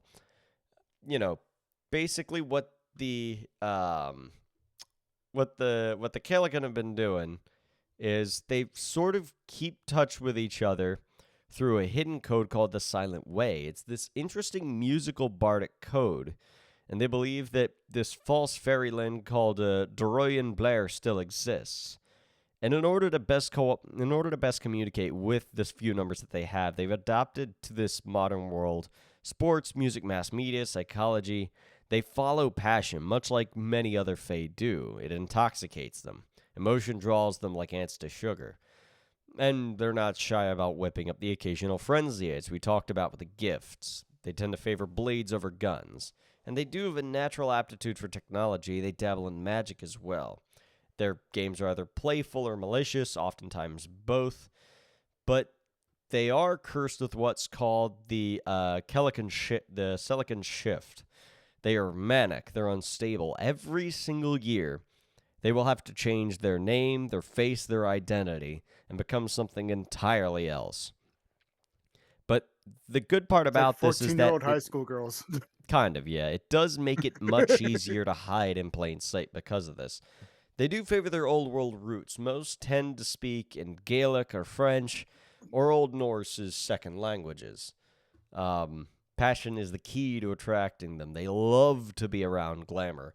If you're a musician, an artist, a mogul, a newscaster, a gangster, they want to be around you. They want to be around that passion and rage. That is what they live off of. It's if you want to do puka, but you don't want to do the puka, you can do these guys. I mean, I really like it. So See, Honestly, that's actually a better substitute because I hate the puka. and this is what they look like. See your notes. No, but Kyle I never mean- watched Soul Eater. He doesn't know who this character is. I don't watch weeb shit. wouldn't that be a Bubasti? No, she's Yeah, a Bubasti, shapeshifter. because it's a small black cat. It's a domestic cat. That's what the Kalicon look like. They look like house No. cats. They do actually. Like I have the page up here in the thing, and I'll post it. It's They this make right here. their true forms look like house cats. My mate's got a and- knife. He's got a fucking cut here. He'll cut the There he fucking is. rosy off your cheeks, man. Well, He's the the problem is brindle. Problem is, according to the book, that there's no actually source of what kind of cat breed they actually derive Yeah, from, because Yeah, it's all 'cause completely that mixed. cat no longer exists. European wildcat, Exactly. maybe. Yeah, so it actually says in the book, I believe. Let me check and Hmm. see where that is, because they appear closer to domestic cats, but they are somewhat descendant of like a sort of northern maneless lion and the Highlander wildcats in northern Europe. That's Yeah, basically what they're sort of related to. All the cats that went extinct and they had to adapt like the Red Talons did. So I like this because it's the logical conclusion of what the Red Talon's going to turn into. You're going to run out of wolves. You're going to have to mate with dogs. You're looking in the mirror with these guys. But then you combine that with the Fianna connection, with the fairy connection, and their love for glamour. And you can definitely see these guys working hand in hand with the Sealy court. And behold, we've got this fantastic idea that you just don't go far enough with. I think I just made a new best friend. You also want to talk about the witch hunts? Behold, pair these guys up with the verbena. Do it. Do it. Put them with the witch. It'd be fun. So there's so much stuff I'm looking at where I said, like, come on, it's 3 pages is not enough. Expand upon this. Do it. If there's one, That's our if job. there's one, if there's one redeeming quality that the Puma come or whatever they're called, Yeah. of the Were Cougars have, is that they've probably killed a lot of red talons. Kill a lot of stuff. Boo. All right. But fucking And now And we it- start getting a drip feed on But content with Tom. Kyle, so just a question. So with the what's it called? The Silent Ways? the Silent Way, yes. Yeah. So there's like hidden. So apparently they actually communicate through like song and music, and Oh, I know which all there's about actu- that. so apparently, so this means that there could actually be hidden messages in actual music, Yeah, like in your nursery modern rhymes. music itself, Yeah. and it actually could be like and some rap lyrics could actually be slights to just another Bastet. Yeah, that's what itself. double entendres are. If you got Yeah, Morsley from the Smiths and you made him a one of these cats. So Mom Spaghetti is actually just a Bastet, insulting. Eminem's just a fucking silicon. Let's do the cons. Yes. Give me the cons. Give me the were-tigers. Yes, I like the cons. The cons look cool. Look at this motherfucker. Look at this. Okay, no, Tree I trunk. have to gush about this because this is one of the coolest looking things I've ever seen. Look at the fucking scimitar. They'll build on this man's. He's very strong. That's some fucking character right there. Yes. The big boy. Kalaya is actually really cool about this as well. It basically talks about this, this whole folklore between the Khans about how the great serpent, twined him out from amongst the stars, and he coiled beneath the night, and he began to come down and devour everything. And the tigers turned their backs, fled into the forests, while the serpent infected all of man with the Asura. And they believed that the Asura had freed them, and they started to venture into the jungle, and you began to fucking destroy everything that they would look at. They began to try and build a tower to Luna herself. The Asura tried to build a tower until, Luna herself reached forth, picked up one of the tigers, and combined it together with man to create the first Khan. And she set the Khan down in the great city of man at the foot of the tower which they were building for the Asura. And so he climbed the tower and battled the Asura and cut the Asura in half. But instead of dying, the Asura just turned into two serpents. And the Khan cut the two in again and made 4 of them until they were too small to keep attacking him. And so Celine, who was Durga, spoke to Khan and thanked him for saving her from the tower, but then chided him for letting the demons loose in the world. So she simultaneously, praised and reviled Khan for his work. The fact that, yes, he did save her, but at what cost? Now the world is polluted, and he is now charged with defending her from it. At least that is their folklore for why they're fighting the worm. And there is a fucking lot to go through with this one. So there is actually a full written oath that the Khans must speak in order to fully become a Khan. And it goes, quote, I am brightest darkness day and and darkest light. Okay. Shut Sorry. the fuck up, Noisha. Anyway. I am darkness and light, the shadow hunter and king of the sun.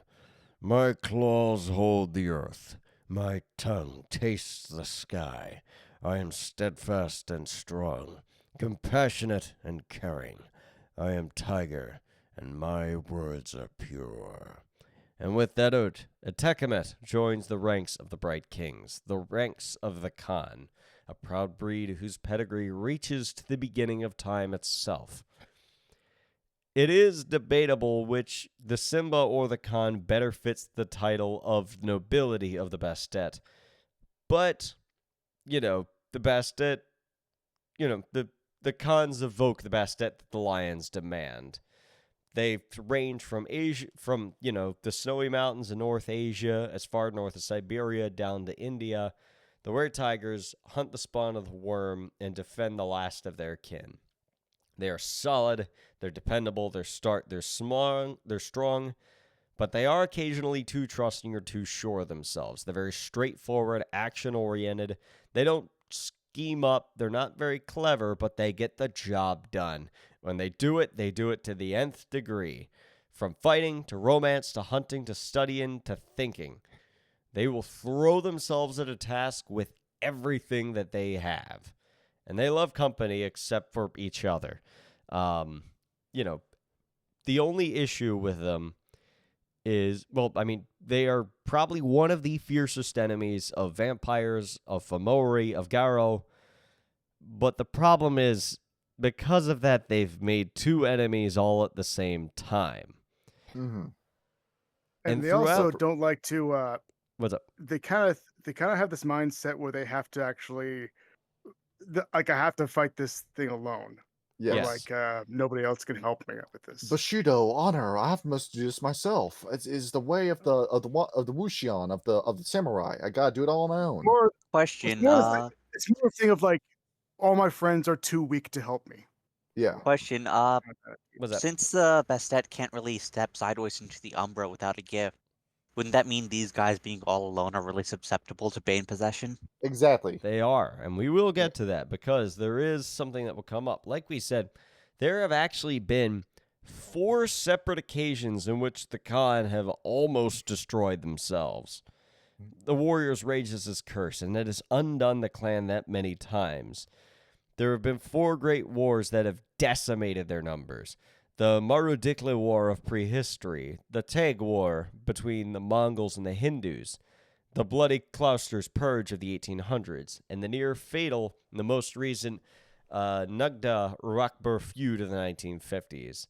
It was between an English Lord Rakbar and former Sultan of the Khanate, Amir Nugda, and they turned into a bloodbath when both sides fell into darkness to try and destroy each other. Lord Rakbar enlisted kindred allies, while the Sultan conjured the spirits of Banes themselves. And they rallied the Khans and the Bagheera and slaughtered their opponents through battles and assassinations. And the end came when the treacherous Sultan took advantage of the sun sleep Yava. While the Khan slumbered, Nagda's agents hunted him down and killed him. And by the time the Bagheera warband had killed both rivals, less than 20 Khan remained. And their numbers have not grown since then. The Sultanate had dissolved since then. The slaughter of the true tigers had not helped matters. Human hunters continued to kill them in such numbers that the great cats themselves court extinction. Between the loss of the kinfolk and the wars with vampires, the Asura, their own kind, the Khan are a very endangered breed. Most war tigers are sort of scattered across the world, as moving targets are much harder to kill. The Khan, at this point, have no true leaders, so they kind of have a new world to try and build for themselves. Hey, it could what's be up? worse. You could be that Silver Fang tribe in India that hasn't produced a Garu in like over 1,000 years. Hasn't contributed to the map plot for over 1,000 years. I mean, those Yep. silver fangs. Nobody gives a fuck about them anyway. Yeah. So at this point in time, they began in India, and like I said, they ranged as far north as Siberia, as far east as Japan, as far south as the Indian Peninsula. And in the last 2 centuries, many of them have actually gone west and actually thrived in such an environment. They, believe it or not, began to mate with the European colonists out of respect for their own ferocity. And such Khanate that have gone to Europe have Out of actually, respect, I must give you my strong, powerful seed. basically, yes, it's what they did. And they have thrived as a result there in the West. The Khan goes in the James. past would establish protectorates where they would defend a given family or land from corruption. And they believed that they were created to war against demons, much like the Garo were. However, when the Sultan betrayed the Khanate in the last war between the Naga Rakbar feud, like I said, they had dissolved the Khanate and are now sort of unorganized, nomads in order to claim their own land and make rules within them. In doing so, they began to seek secrets from lost cities or monasteries, and even hidden secrets underneath bustling metropoli in order to try and rebuild the Khanate that once was. They enjoyed their sultanate for about 1,000 years. They would actually select a rank 6 bonbat and a court of advisors of rank 5 or 4 in order to advise them. And the system teetered and was eventually destroyed during the English occupation, leading up to the Naga Rakbar War.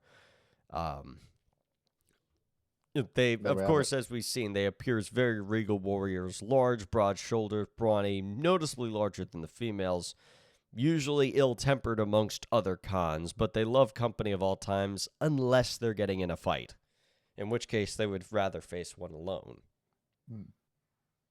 And there we go. Kyle, I have 10 minutes to do this segment. Sorry, Let's do it. I did a lot of notes. You got the ones that had substance. Now we got the ones that have no substance to finish out this video. So in short, the Khan are great. Fantastic. Like getting possessed, you mean? Yeah, you big idiots. Here we go. Hold on, man. Let me just cover this. copy this. Hopefully the gift plays. Yeah, this basically summarizes the con. There it is. I want to do it your way. I want to do it my way. Even though your way's a smarter way. All right. The Pamonka, the tribe that has accomplished nothing. Now, I've looked into this, and this is severely lacking in content because I've looked around at the Pamonka. To very quickly summarize what they're doing, nothing. Nothing. They have no accomplishments. They have no contributions to anything.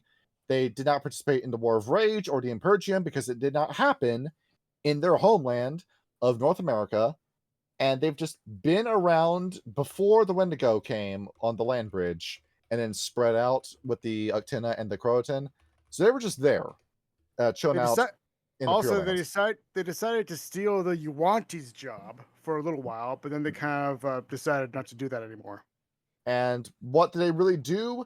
Well, there were a group of them called the Stormwalkers who were this extremely nationalistic group that said, we're going to do things the Cougar way, and we're going to be our own guys, and we're going to come up with our own nation. And then they fell apart when colonization happened. And what they do now, they kiss up to the Tenna and the Wendigo. No, I'm not even kidding. That's what they do. That's how they keep themselves alive. They realize that they can't do shit by themselves. So they mooch up to the Tenna and the Wendigo. The Tenna are all for it. The Wendigo, it's almost like it's your like loser brother-in-law that just keeps asking you for money and like supporting himself, saying like, "Oh, I made a few financial decisions that turned out bad." Hold on. I'll really. stop you right there because they're already making them sound way too interesting for them actually being able to interact with anything else about themselves. Yeah, they're Like, pigeonholed into only ever interacting with the Uctina and the Wendigo, and that's it. But they don't, and they even then they don't. They hate doing that. Yeah, like seriously, like they're such loners that not even animals want to be around them. So if you want to be like this, like I know. So if you want to be like a guy that lives out in the wilderness and doesn't even own a fucking dog, be a guy. You want to talk about how pigeonholed they are too. One of their Yava is a Pamunka that is outside of North America for more than one full moon cycle will instantly die. What? Yeah, that sucks, That's right? It. Yes, Dude. like I gotta get back to America. The clock is about to strike midnight. I'm about to die. It's the moment you miss your flight. It's not just America. It's actually just their home in the mountains. Along with it's more if a Pamunka is immersed in poison, he will quickly die. Like no shit. What's this in there for? And all beasts fear the puma, so you can have no points in Animalkin when you play as them. That's and that's it. So you see just how much this sucks. So we're gonna make them a little bit better. I was looking around at the ye olden cougar myths, and I got one for us from the Hopi and the Zuni. Honestly, if you could just make them all single moms, it'll be even more interesting. We got the cougar and the people of the corn. You ready for this story? I'm of Goog. All right, let me give you some ideas with this. In ancient times, when the Hopi people were still finding their way in the world, they lived under protection of the spirit animals. The people relied heavily on the corn crops to survive, and each year they performed rituals to ensure the land would provide enough food. However, one year the rains failed to come, and the crops began to wither. The people feared for starvation. The Hopi elders prayed to the animal spirits for guidance, and it was the cougar who answered the call. The cougar had long been revered by the tribe. He said, "I will lead you to a new place, where corn will grow tall and strong, but only if you are willing to follow me through the most dangerous of all lands." The elders agreed, and a group of Hopi set out, led by the cougar spirit. The journey was long and arduous, taking them across rocky deserts, dense forests, and high mountains. Throughout the journey, Cougar stayed ahead, guiding them with swift and silent steps. He would often disappear into the wilderness, only returning with food. At night, when the people rested, Cougar stood watching them, protecting them from danger that lurked in the darkness. Whenever danger would appear, Cougar would growl with a low and fierce voice, and his presence alone would scare away enemies. Finally, after many days of travel, the people arrived in a lush and fertile valley where cornfields stretched as far as the eye could see. The soil was rich, and rains came regularly. The Hopi knew that they had found a new home, a place where they could grow their crops and thrive once again. In gratitude, they honored the cougar spirit with a special prayer, recognizing him as their protector and the guardian of their crops. You see how that one legend can lead to outknow an entire tribe? Yes, Or obviously. or say a connection with the Croatan. Really. Yeah. I mean, what about their personalities? Let me pause you right there. Part of their lifestyle. with that corn story. If with that being a Hopi origin story, that you know who else is obsessed with corn? The Croatan. Yes. Yeah, the Croatan. I know. And now that the Croatan are all dead, who would be invested in reviving the Croatan? Ah, I The see what you're going Pamonka? there. There we go. Have that be what the Pamonka are doing. You want to try finding secrets. You want to try hoarding all this stuff, all these gifts, all these rituals. Have them discover how the Croatan did that sealing of the consumption worm, and have them try to work on a way to reverse it and keep the consumption worm out while keeping the Croatan in. That's how you fix these guys. So we got something going on with these guys instead of the nothing burger that is the current Pamonka. Next up, the Qualmy. The Noisha, but better in every way. They do the exact same thing as the Noisha. They tell riddles. They intentionally annoy and piss off the Ectena and the Wendigo just for their own amusement. They're Twitter trolls, essentially. And the thing is that they follow what I believe it was the Comanche with the... It was either the Comanche or the Navajo that had the divine fool that would make jokes around the chief. And if something was going wrong, the fool would mock it. And that would be proof that we have something that needs fixing, but let's not stress about it. Let's make jokes about it. That's what the Call Me do. And Well, exactly Well, like the stop right Pamonka, there because it's and- neither of those tribes because those are southern tribes and the Kwame are up in the snow. because north. they do mention in the book, I'm looking at page 64, that they do have interactions with the Ectena, but the Ectena have to seek them out because of where they are. So that means they're buddy with the Wendigo, and Exactly. this is the only other breed that the Wendigo tolerate. This is them. Out of all the neighbors you had, you told the bears to get fucked. You could have had something with the sharks, but you just don't go out to sea enough. So the Qualmy are the neighbors of the of the Wendigo, and the Wendigo tolerate them. Occasionally, the Qualmy will just drop by and annoy the Wendigo, and then the Wendigo will chase them off, and then they'll do this whole thing all over again next week. And that's the Mhm. relationship. If you when things get a little bit too depressing with the Wendigo, they'll come in and they'll put a smile on their face. Their mileage may vary. Right. So what's the Kwame origin story here? The Kwame origin story. Who cares about the Kwame origin story? We're out of time for that shit. Oh, okay. Hey, at least Coyote created the fucking Earth. And there we go. So their Java, by the way, is extremely specific.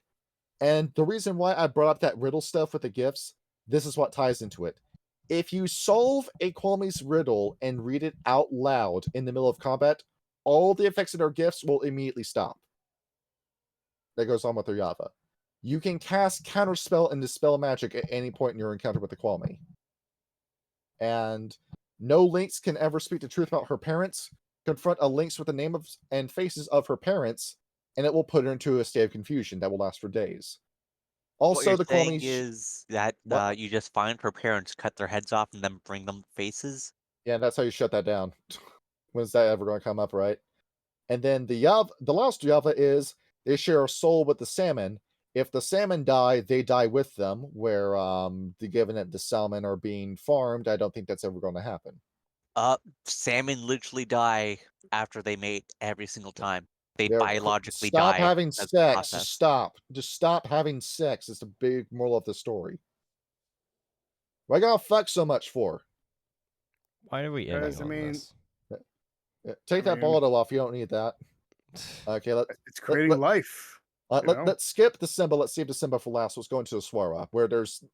If you thought there was nothing going on with the Pamonka, there is jack fucking shit about the Swara. This is an afterthought, where it's they're isolationists. Okay, you already were that. Another one?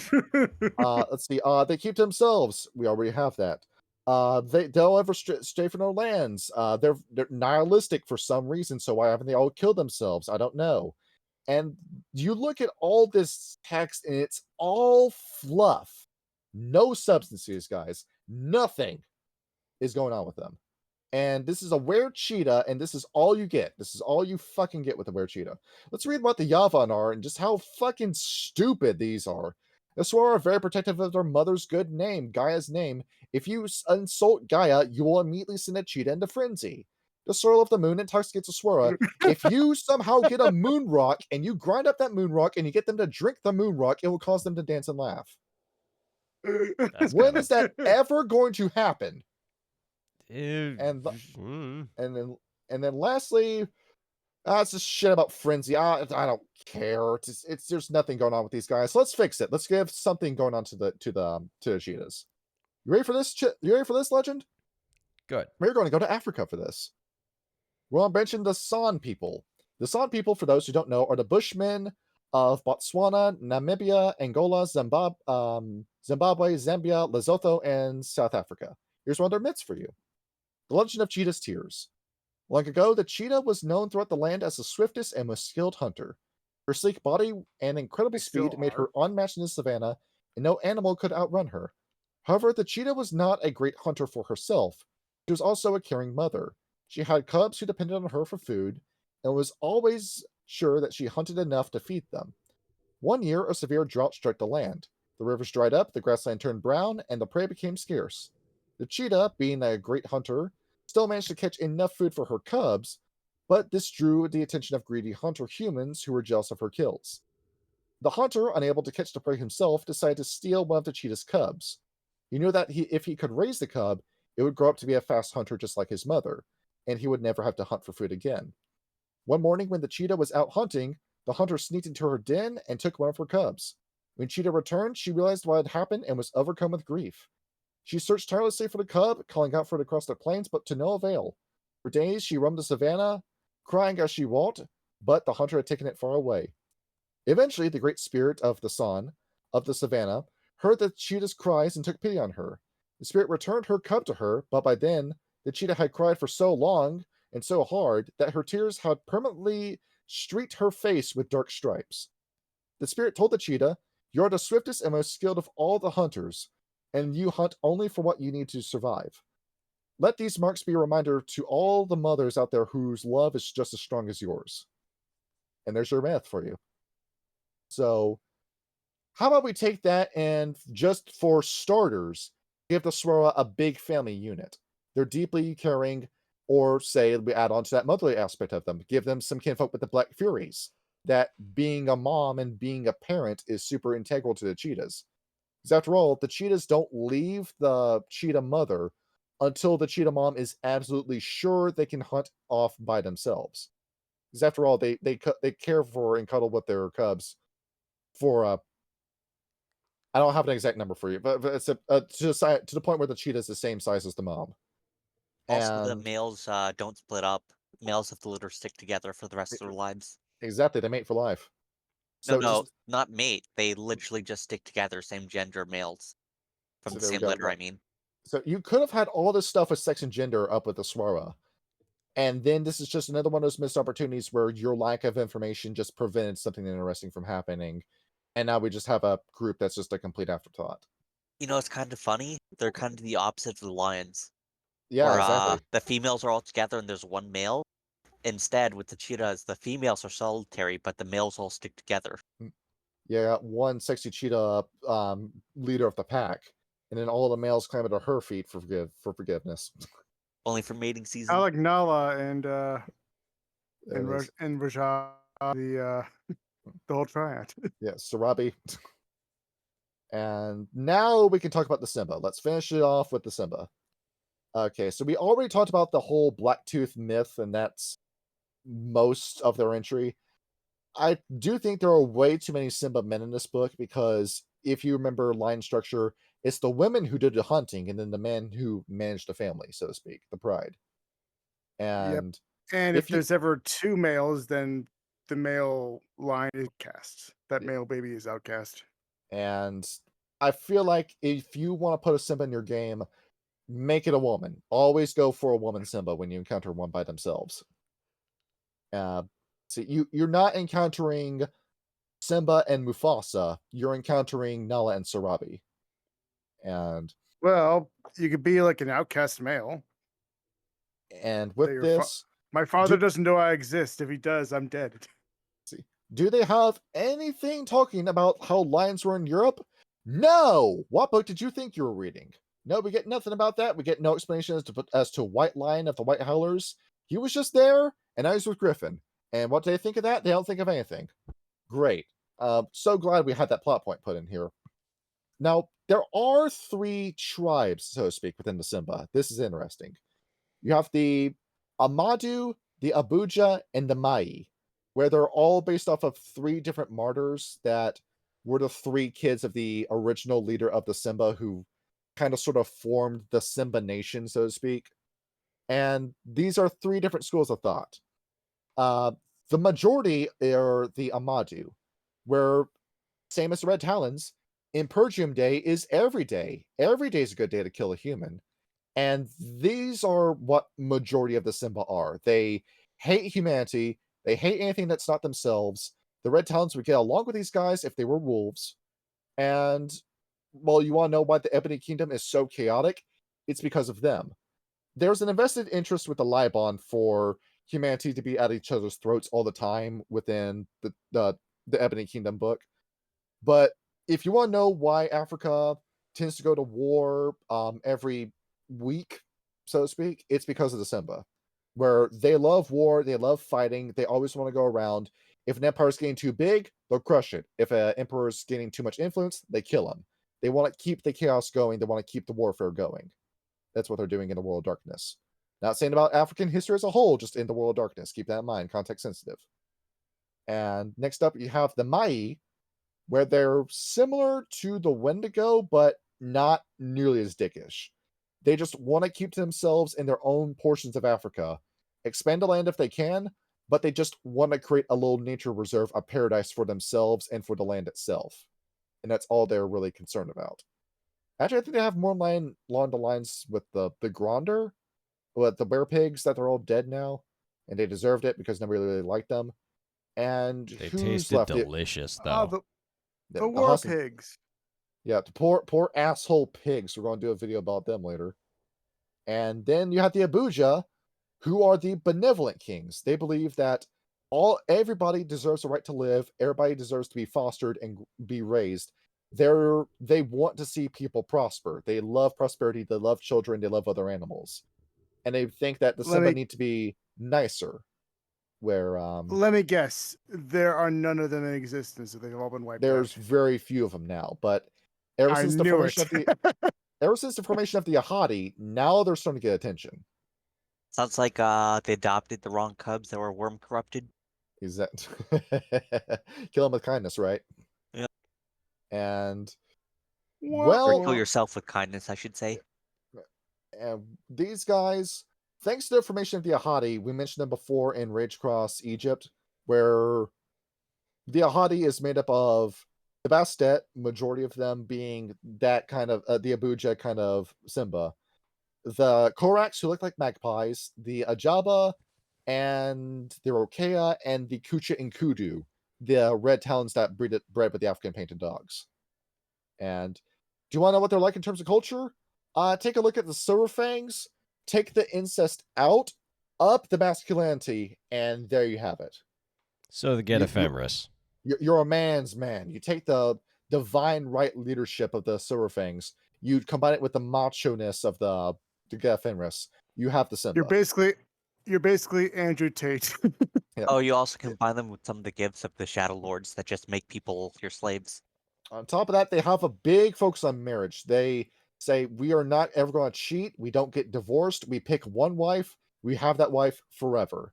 If you insult my wife, you insult me, I'm going to cave your face in. And there it Pretty is. sure there's more. I'm pretty sure I'm pretty sure they take more than one wife. The more than one wife. Looking at this, and also the women don't fuck around. Now the women are the ones carrying the society on their backs, but they do it with pride. They know that they're badasses, and the female Bastet, the female Simba is walking up to you, bending you over, and going doggy style on you. That's kind of macho-ness. That's kind of girl boss power that the female Simba have. Okay. You don't top the female Simba, they top you. And then afterwards they'll stomp on your rib cage and then walk away. Worf, but Let's put Ends the Road in the same room as the female Simba. Beyblade.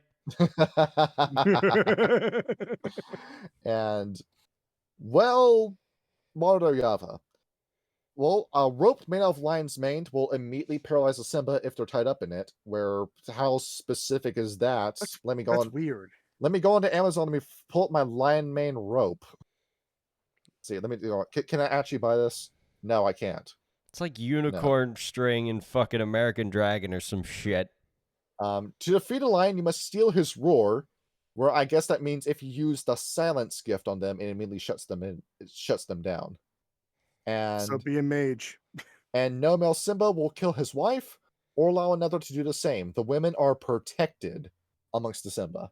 What if they're possessed or corrupted? Then you get the wife to kill each other. So you say, my wife is going to kill your wife, and that's how we're going to resolve this issue. I think what he's saying is that if you're possessed and you have to control your body, is a Simba still able to kill like their wife? Yeah. Another Simba. You No, pay what if their another wives man's... are possessed? You- Can they you- even kill them? The men can't kill the women can kill the women. That's what they can do. What you're saying, the Banes have to possess the women. The men are going to be helpless. There he goes. You gotta make sure you gotta possess all the women at the same time. Yep. Or else it just But goes then up in again, smoke. what is a woman? What's a woman? Well, that documentary. The dude went It's to whatever Africa. defined as a woman. The African men had no issue with defining that. They were laughing their asses off the entire time during that segment. Pretty much. I'm like, what the fuck these women doing? Get it the fuck out there. The Don't more we fucking hear about America, questions. the less we want to go there. Eat a poo poo. There we go. Fucking damn it. And next up, relationships. We're going to shotgun through this. Yep. The Geru, they hate them for the War of Rage, and they will always hate them for the War of Rage. Very simple. Unless you're the fucking falsch. unless you're the Pamonka or the Kwame, in that case, you just don't care. The Makole, wise dragons of a lost age. They used to be badass. Now they're not. We still have a bit of respect for them, but they're not really anybody we need to appease anymore.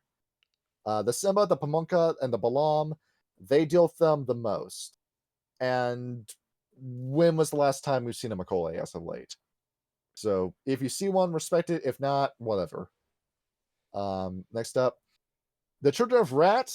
Fuck the Ratkin. Don't want nothing to do with the rat. I mean, makes sense. They're cats. Cats eat rats. Yeah. You thought the cat was going to go along with the rat? No, come on. See, This ain't no Tom and Jerry shit. Or see, actually, yeah, it is some Tom and Jerry It shit. kind of is. Kind of is. Be respectful to Baby Bear. Be respectful to Girl. They're little nappies. They've been bullied enough. That's right. It was the Garol that said that they would dare not speak ill of the Garol, or even actually say They've suffered gossip to enough. them. Yeah. Exactly. They would not dishonor them by actually mentioning anything about them. The Ananasi, they refer to them as demons. They know there's something deeply wrong with the Ananasi. They just can't put their finger on it. The Fae, they keep their names out of their mouths. They know better than to mess with the Fae. They know about the Kalikon and all their issues going on. They know better than to try to mess with the Fae. Vampires. They are fascinated by vampires. Fascinating, where nobody has just as many secrets as the kindred. So frequently, a cat will try to raid a vampire's haven, take all the stuff they have, and then see what they can get from it. They'll just follow a vampire and just poke it. It's like, how does it work? Yeah, especially the Bastet, who have been up to their eyeballs in Setites and Assamites since Set went to Torpor. Hey, look, you need help killing Setites. He's a free agent. Pretty sure the Bobasti have a different opinion on the vampires. Look, I'll do it for cheap, mate. Next up, the Wizards. For the beginning, they just refer to, I think it's a Pamonka who's telling this part, because he's referring to them as medicine folk. And he said, yes, you were instrumental in our creation. With wizards, for frig's sakes. you helped you made us, then Luna adopted us, and then abandoned us for the sake of the girl, for the Geru. And the Bubasti are the only ones that really have respect for the wizards anymore. Everyone else, well, thank you for birthing me, Dad. I guess I'm going to be on my way now. And they also have the Chaya. They're using Bastet diction again. Okay, Dan, can you remind me who the Chaya are? Chaya are basically spirits. Yeah, I Thank thought you they for were saying wraiths. And Yeah. Okay, and well, well, and well, they then kind you of refer to them, even ghosts and wraiths, as also Chaya as well. They kind of put them in that subcategory as well because it's an umbrella term, I guess you could say. there's a throwaway line in here about the Swara being closer to the Chaya better than anyone else, and then they just don't do anything with that. Well, one So- thing I will say that the relationship that a totem has with a Bastet is similar to kind of a Garu pack is, but the relationship is more egalitarian, supposedly. And in case you're wondering about the totems, we're going to mention one because we're out of time. So, Kyle, you were looking through these totems and you noticed, why do some of these totems have background costs of 4, 3, 2, and 1? It is because the Bastet don't form packs, and therefore all their totems are personal. Okay, yeah. I mean, So we're going to talk about the cheapest Makes sense. totem in all of Werewolf, Butterfly. oh wait, are we actually? Yeah, we're going to talk It's about actually one not and a only one. bad totem, too. Butterflies can be Behold. terrifying when they're massive. If you've ever seen that anime about the island with the giant insects, Yeah. they just drink you dry of all your moisture. You want to pull up a picture of Beautifly? Nobody what? ever suspects the See. butterfly. See, we're going to pull up Beautifly for this segment. Hang on, man. There it is. Here it is, the blood-sucking butterfly of Pokemon. There she is. Aww. Yes, that's what she looks It's like. adorable. Yes. She'll This drain is you your dry. totem. Yep. Butterfly background cost 1. Butterfly grants the gift Monkey's Uncle and adds +2 to all Fera's Frenzy difficulty rolls. Although it shifts around from the color spectrum, Butterfly is without anger or despair, and so stands as a symbol of hope and renewal. The ban: allies of Butterfly cannot attack a foe in anger, only in defense. And there you go. That sounds very uneven for a Bastet. Yep, the cheapest out of all the totems. That Don't- sounds like you this don't frenzy- will get You don't possessed. frenzy easily, and you can't attack things in anger. Yeah. And Pretty now you're cool. Monkey's Uncle. Acting to Pretty less cool if you're a hothead, you know. Yeah, probably. Especially if And you you're, were saying- a Bastet. Any Bastet with that totem's getting possessed or ganked by black spiral dancers. Probably. They're just going to say that they're just passing by, surround him, then jump him. Maybe even hold him down for a bane to possess him. There it is. You're setting yourself up for failure, you schmucks. Yeah. And there we go. That's the best step for you. We're finally done. Wash my hands of this. I'm done. I'm done. Johnny's No more very happy to not have to be a part of this episode. Yeah, we don't have to talk anymore. about this shit anymore. Yep. All right. Good night, everybody. Good night. We're done. We're done. The homebrew.